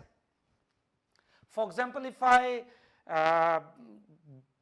convert this carbon into carbon dioxide gas, so this carbon 14, this gas is having higher mass because its nuclear number is more. So because of carbon 14, its rate of diffusion will be less and will be smaller as compared to these carbon dioxide, because it is 13 and it is 12. So the physical properties depend upon the nucleon number. And as we know very well that whether it is carbon 12 or carbon 13 or carbon 14, this remains 6. I mean, the proton number remain the same. When the proton number remain the same, the chemical properties depend upon proton number. When the proton number remain the same, chemical properties remain the same. So these carbons, chemical reactions will be same. So this carbon will combust. Similarly, all carbons will combust in the same way, in the same fashion. So their chemical properties, their chemical reactions will be same, because chemical properties, chemical reactions depend upon proton number. So their chemical reactions will be same. And you have observed that the isotopes are atoms of the same element having the same proton number and having different nucleon number or having different neutrons. They are the same element because the proton number is same. physical properties of them will be different because physical properties depend upon nucleon number, but the chemical properties will be same because the chemical properties depend upon proton number. As the proton number remain the same, so chemically they remain the same. Their chemical reactions and all chemical properties remain.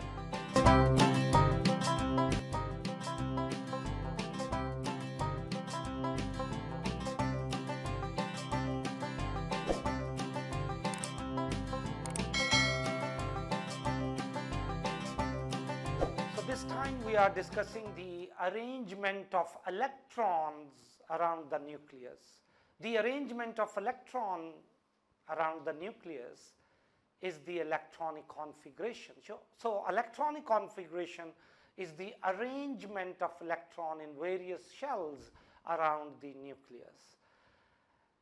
And I'm giving you a very simple way by which you can make the electronic configuration of different atoms.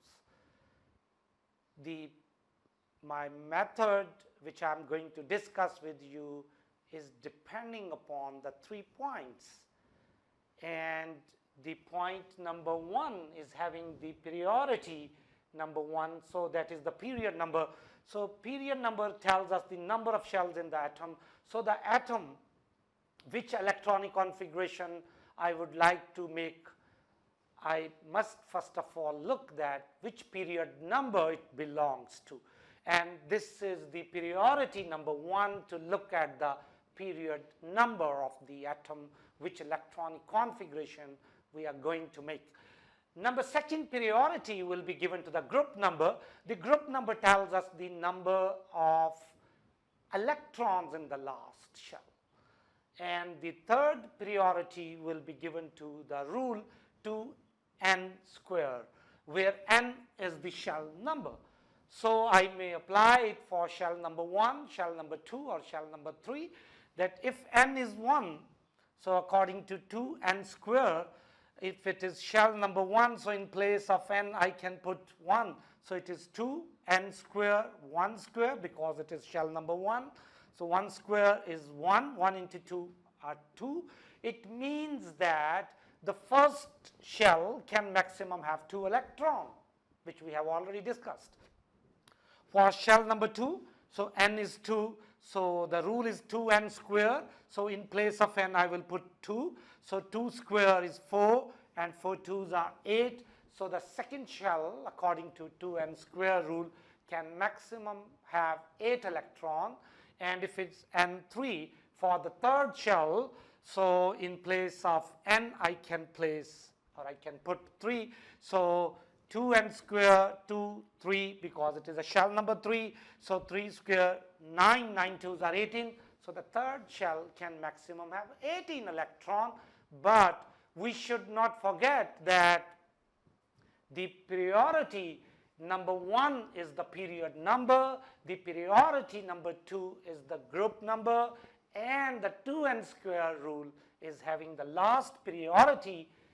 And this is, I am going to apply these 3 points to draw the electronic configuration of various atoms before you. But during drawing the electronic configuration, I shall take care of the period number, the group number, and the 2n square rule. And I should not forget that the first priority will be given to the period number, second priority should be given to the group number, and that last priority, the third priority, will be given to the 2n square rule. So for example, if I would like to draw the electronic configuration of carbon, 6, 12. So you can look at the periodic table will be given to you in the examination hall, and you should consult periodic table. The carbon 6, 12, so we have already discussed to find the number of proton, number of electron, and number of neutrons. So its protons are 6 because the proton number is 6. If protons are 6, electrons must be 6, because protons and electron in the atom are equal, because atom as a whole is a neutral particle, and we know that neutrons. We have discussed the method to find neutron, that is the nucleon number equal to proton number plus neutron number. Nucleon number is 12, protons are 6 plus neutron, and neutrons are 12 minus 6 and neutrons are 6. So we can say that, and we have found out that protons are 6, electrons are 6 and neutrons are 6. And next I will try to find out which period number, which group number it belongs to, I mean the carbon belongs to. So the carbon belongs to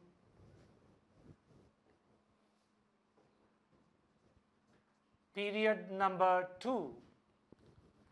So if you look at the periodic table, you can find the carbon in the period number 2, and the group number, if you look at the periodic table, you can find the carbon belongs to group number 4.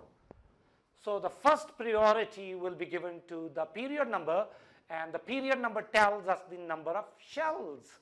So if I draw the nucleus, there are proton and neutrons in the nucleus. You know it very well. Protons are 6 and neutrons are 6 in case of carbon. The period number is 2. Period number tells us the number of shells. So the first priority will be given to the period number, and it tells us that it has 2 shells. So you should draw 2 shells around the nucleus of the carbon. And the second priority will be given to group number. Group number is 4. So the group number tells us the number of electrons in the last shell. So in the last shell there are 4 electrons because it belongs to group number 4, and group number tells us the number of electrons in the last shell. And then we will put electron in the first shell, and we know that the maximum number of electrons which the first shell can accommodate are the 2 electrons. So this is how we can draw the electronic configuration of carbon.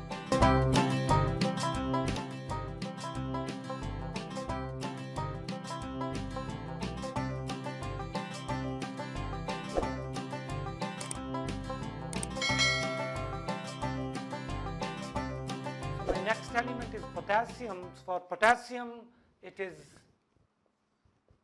K1939. Students find it difficult and make mistakes in drawing the electronic configuration of potassium. There are 19 proton, and number of protons and number of electrons are equal. So 19 electron. Neutrons, we can find the nucleon number equal to proton plus neutron. Nucleon number are 39, equal to protons are 19, and we can find neutrons which are 39 minus 19, and they are 20. So we have found out the number of proton, electron and neutron in potassium, and this is the method we use to find the neutron.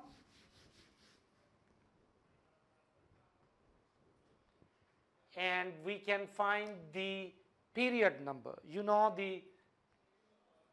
very well the priority of the period number is the first priority. So the first priority is given to the period number. So the period number of potassium is 4. So the period number potassium belongs to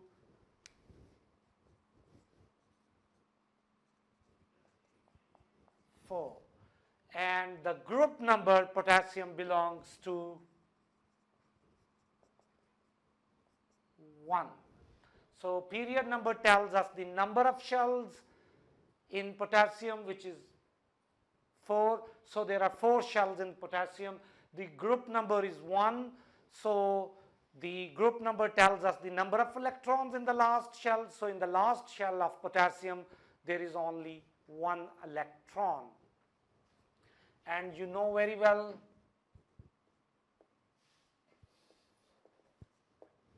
that priority of the period number is the first. So protons are 19 and neutrons are 20 in the potassium, and the period number is 4, and that must be given priority number 1. So we are going to draw the period number 4. So there are number of shells which are 4.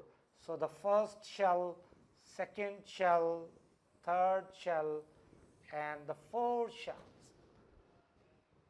So first of all, we should make number of shells, and number of shells depend upon the period number. And potassium belongs to period number 4, so it has 4 shells. The second priority will be given to group number, and it is group number 1, so it is having only 1 electron in the last shell. Then the first shell can maximum have 2 electron, second shell can maximum have 8 electrons. You can count the total number of electrons: 1, 2, 3, 4, 5, 6, 7, 8, 9, 10, and 11. We have to make 19 electron. To make 19 electron, this shell, the second last shell, must have 8 electrons. If you draw electronic configuration with this, you will not have any chance to make any mistake. So whenever you are going to draw the electronic configuration, the first priority will be given to the period number, the second priority will be given to the group number. And the period number tells us the number of shells. So number of shells are 4, so there are 4 shells, group number is 1. So group number tells us the number of electrons, so it has 1 electron in the last shell. Then you start from the first shell maximum have 2 electron, second shell maximum have 8 electron. The second last shell electrons must be added at the end of it with respect to the total electrons are 19, 2 electron the first shell, 8 electron the second shell, and so 1, 2, 3, 4, 5, 6, 7, 8, 9, 10, and the last shell 1 electron, and the remaining electron must be added in the second last shell. In this way, our chances of making mistake will be eliminated. So I am going to draw the electronic configuration for sodium.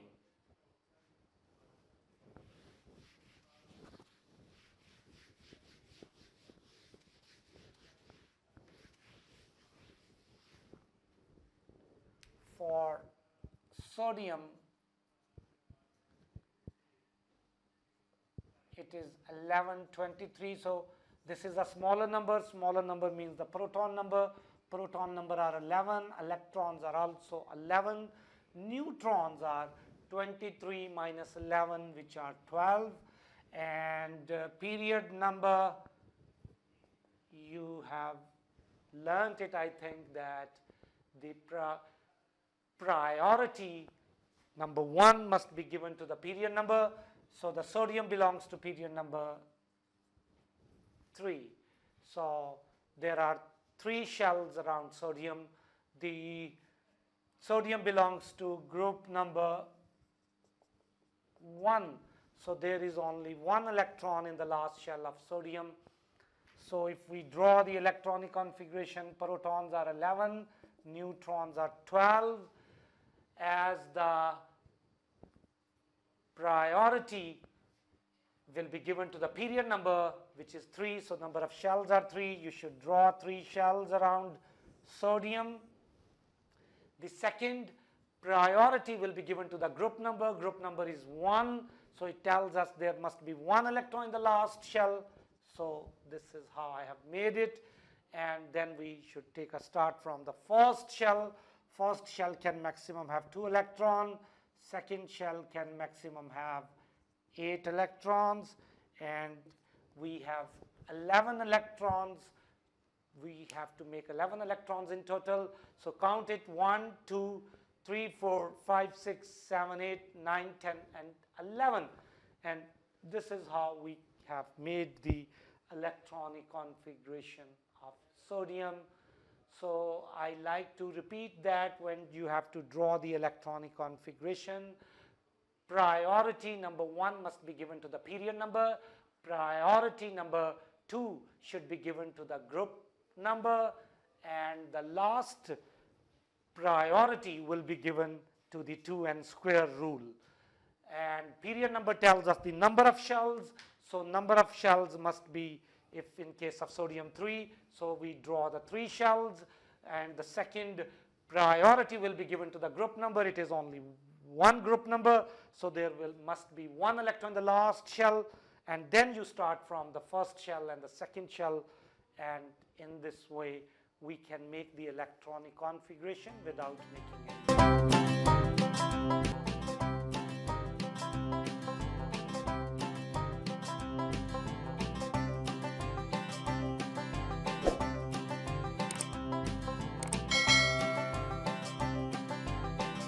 Hi, my name is Ali. I'm a chemistry teacher. My topic for today is average atomic mass of an element.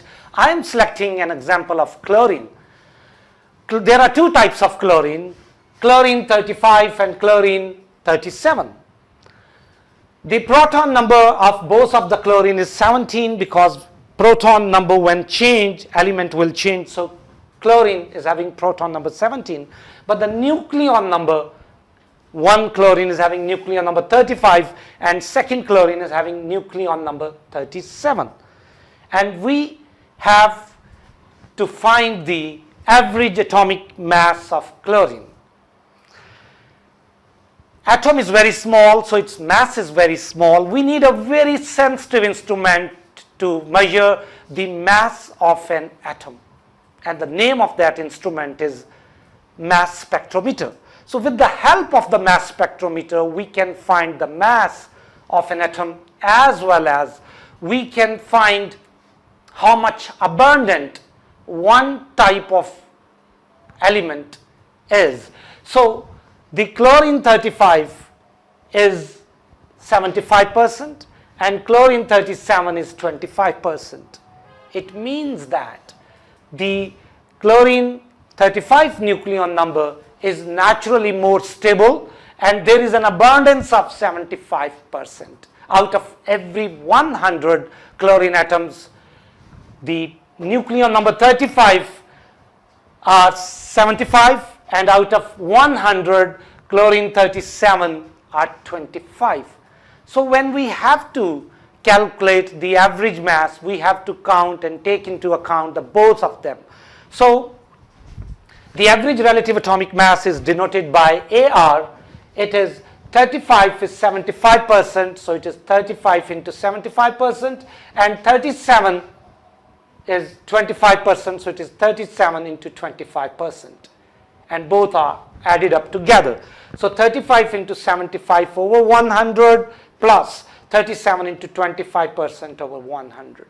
When we have calculated this part, it is 26.25, and when you just multiply 37 into 25 divided by 100, it is 9.25. We are going to add up them together, it is 35.5.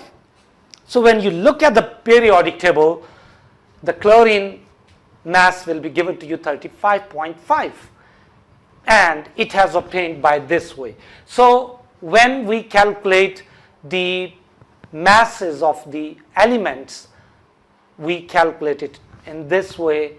There are different types of atoms. There are different types of atoms of each element, and they are the atoms of the same element having the same proton number but different nucleon number. When the nucleon number will be different, it means they are isotopes. So with the help of the mass spectrometer, we can find that which isotopic type is more abundant. With their abundance, we can calculate the average atomic mass of that element.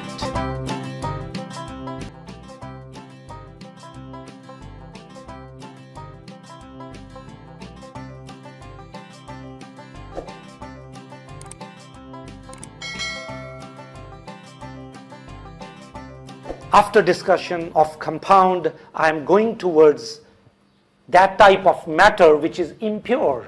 So that impure matter is called mixture. So what is a mixture? I am going to discuss with you.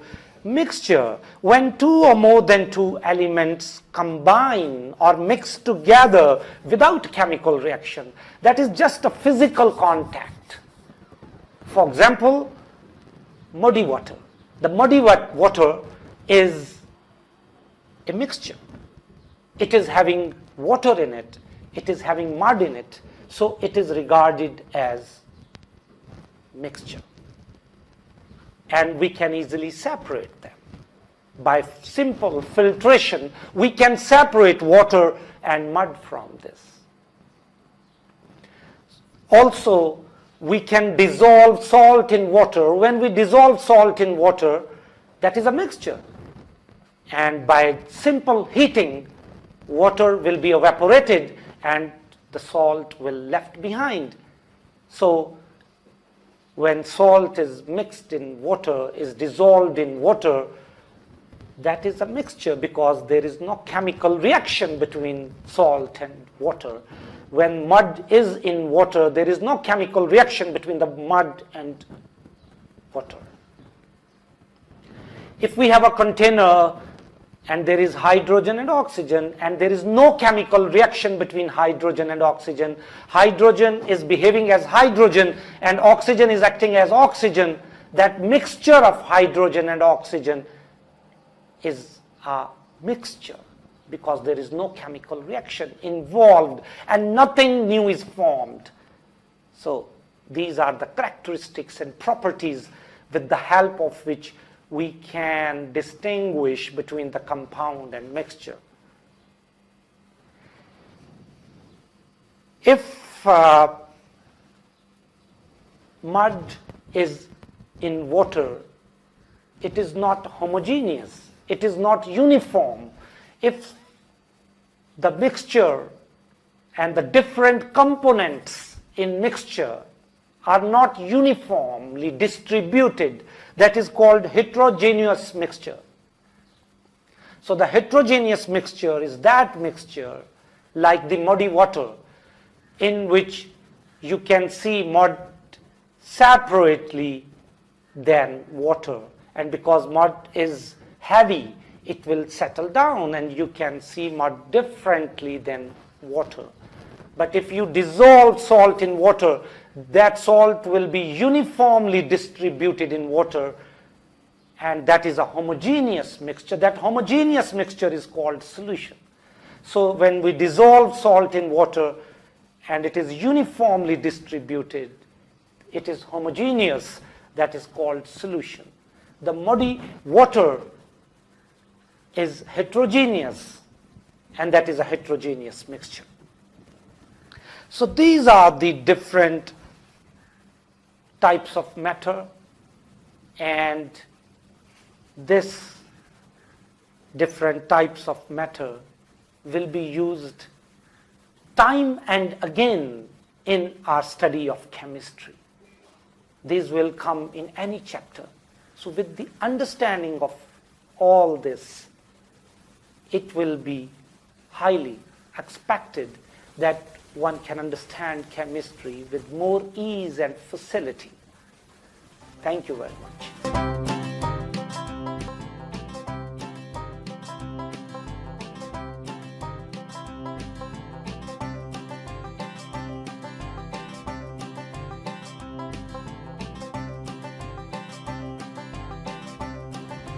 Hi, my name is Ali. I'm a chemistry teacher. Today we are discussing matter and types of matter.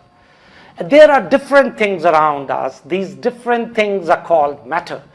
These are so many and overwhelmingly large in number that we need to classify different types of matter.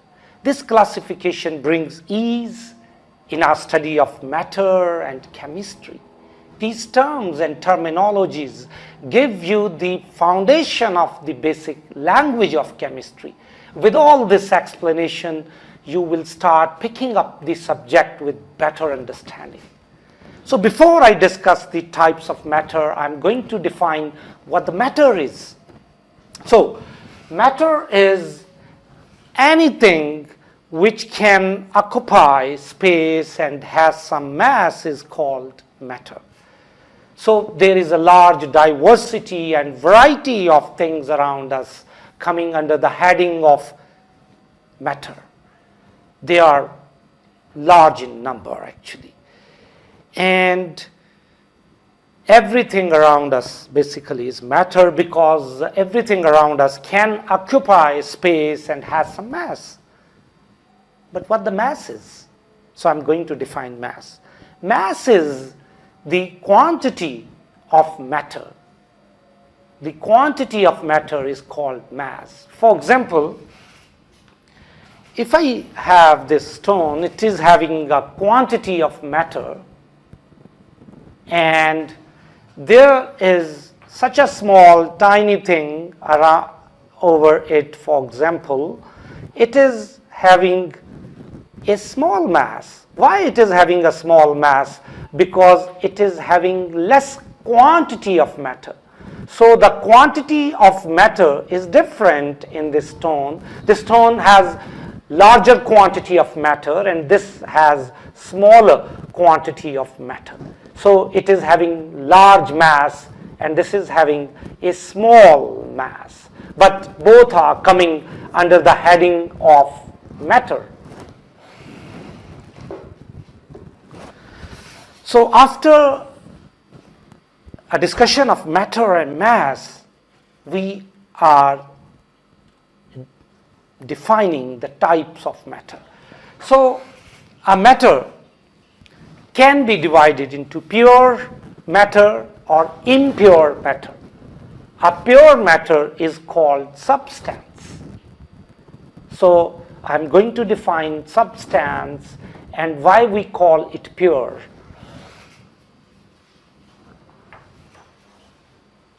Substance. If we take any sample of matter and that sample of matter is pure, this is called substance. For example, if I have copper and copper is made of atoms, all the atoms have same proton number. If all the atoms have same proton number, it means that they are of same kind of, they are of the same type of. So they behave in the same way, their properties are same, they are behaving in the same way, so they are one. So as they are one and same, so we call it that it is pure. So a sample of pure matter is called substance. And if it is made of atoms and all the atoms have same proton number, then we call it element. So element is a pure matter, is a substance in which all the atoms have same proton number. And these all are the different elements before us. This whole of the world is made of these elements. And each element is made of atoms, and all the atoms have the same proton number. For example, if we are talking about carbon, carbon is made of atoms, and each atom of carbon has proton number 6. If we talk about sodium, Sodium is an element. It is made of atoms, and all the atoms of sodium have the same proton number, and the proton number of sodium is 11, and all the atoms of sodium have same proton number 11, because all atoms show the same proton number, so they are same kind of, they are same type of, and their behavior is same, their properties are same. So this is pure, and such a pure thing, such a pure substance is called element. And these are element. So element is a sample of pure matter in which all the atoms have same proton number. So element can be further divided into non-metal, metal, and metalloids or semi-metal. Non-metal. Non-metal are the elements which cannot conduct electricity. And metals are the elements which can conduct electricity. Metalloids or semi-metal are the elements which have both of the properties of the metals as well as non-metal. We shall further explain non-metal, metal, and semi-metal or metalloids behavior in our future discussion.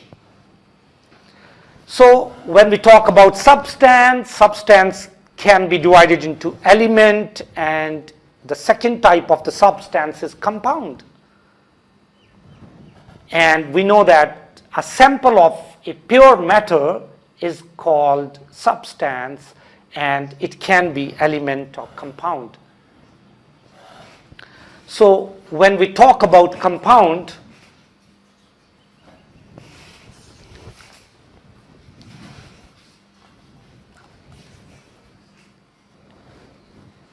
if two or more than two elements combine together chemically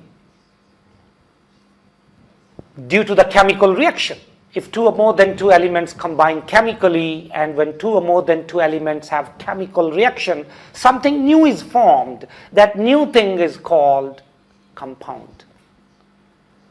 For example, carbon and oxygen. Carbon is one element. Oxygen is the second element. They combine chemically and they give us a new type of matter, carbon dioxide gas.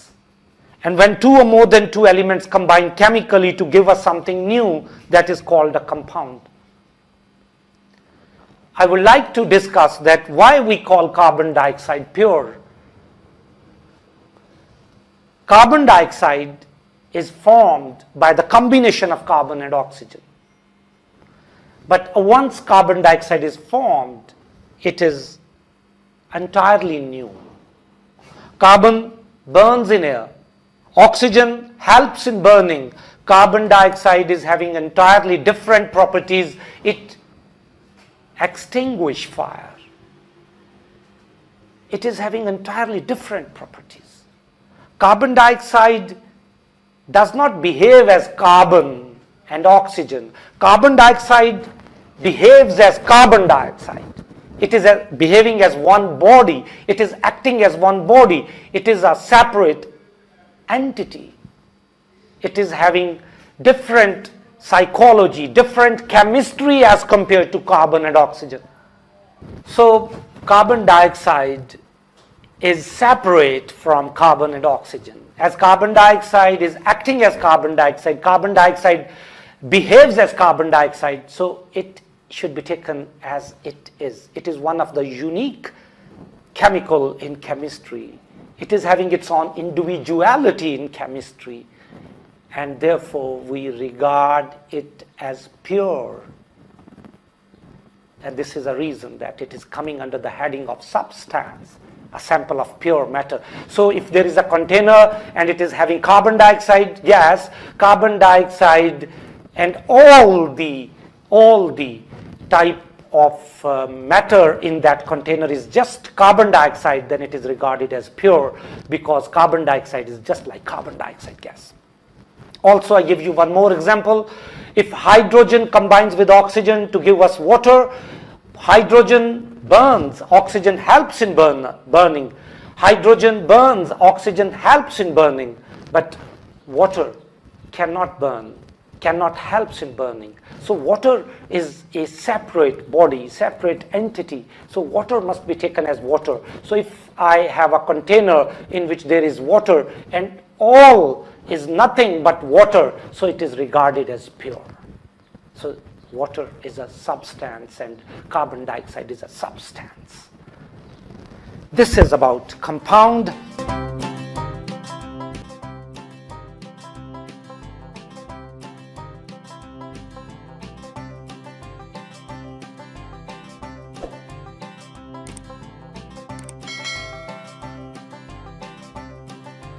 My today's topic is chemical bonding.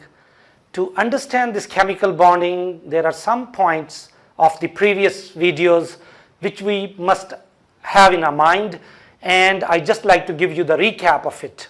Number one, that all the stuff around us is made of tiny particles, and these tiny particles are called atoms. Atoms have even smaller particles in them, that is electron, proton and neutron. Electrons are negatively charged particles, protons are positively charged particles, and neutrons have no charge on them. So it means that atom has charge in it, and these charged particles are electron, protons. These atoms combine with other atoms. A variety of compounds around us are possible because atoms join with other atoms and atoms combine with other atoms. For example, water H2O. So hydrogen and oxygen combine to give us water is one of the very important compound with us. And the other compound, I may give you an example, like sodium chloride. So if atoms do not join with other, the variety of compounds around us are not possible. So it is very important to understand that how atoms join with one another, how atoms combine with one another, and why atoms join with one another, why atoms combine with one another. So bonding is the way in which atoms join together and combine with one another. So bonding is the way in which atoms join together and combine with one another. And when they combine with one another, then the arrangement of this combination of atoms is called structure of the compound. So if we want to understand the physical and the chemical properties, which is very important in chemistry, a lot of questions in exam come from this section that about the properties of, about the physical, about the chemical properties of the compounds. And for the understanding of this, we must have to understand the type of the bonding of the compound and the structure of the atoms present in that compound. Therefore, I like to repeat my point that bonding is the way in which atoms join together and combine with one another. And when the atoms join and combine with one another, this combination of atoms, the arrangement of this combination of atoms is the structure of the compound. And it is very important to understand about the type of bonding and the structure of the compound to predict or to understand about the physical and the chemical properties of the various compounds around us.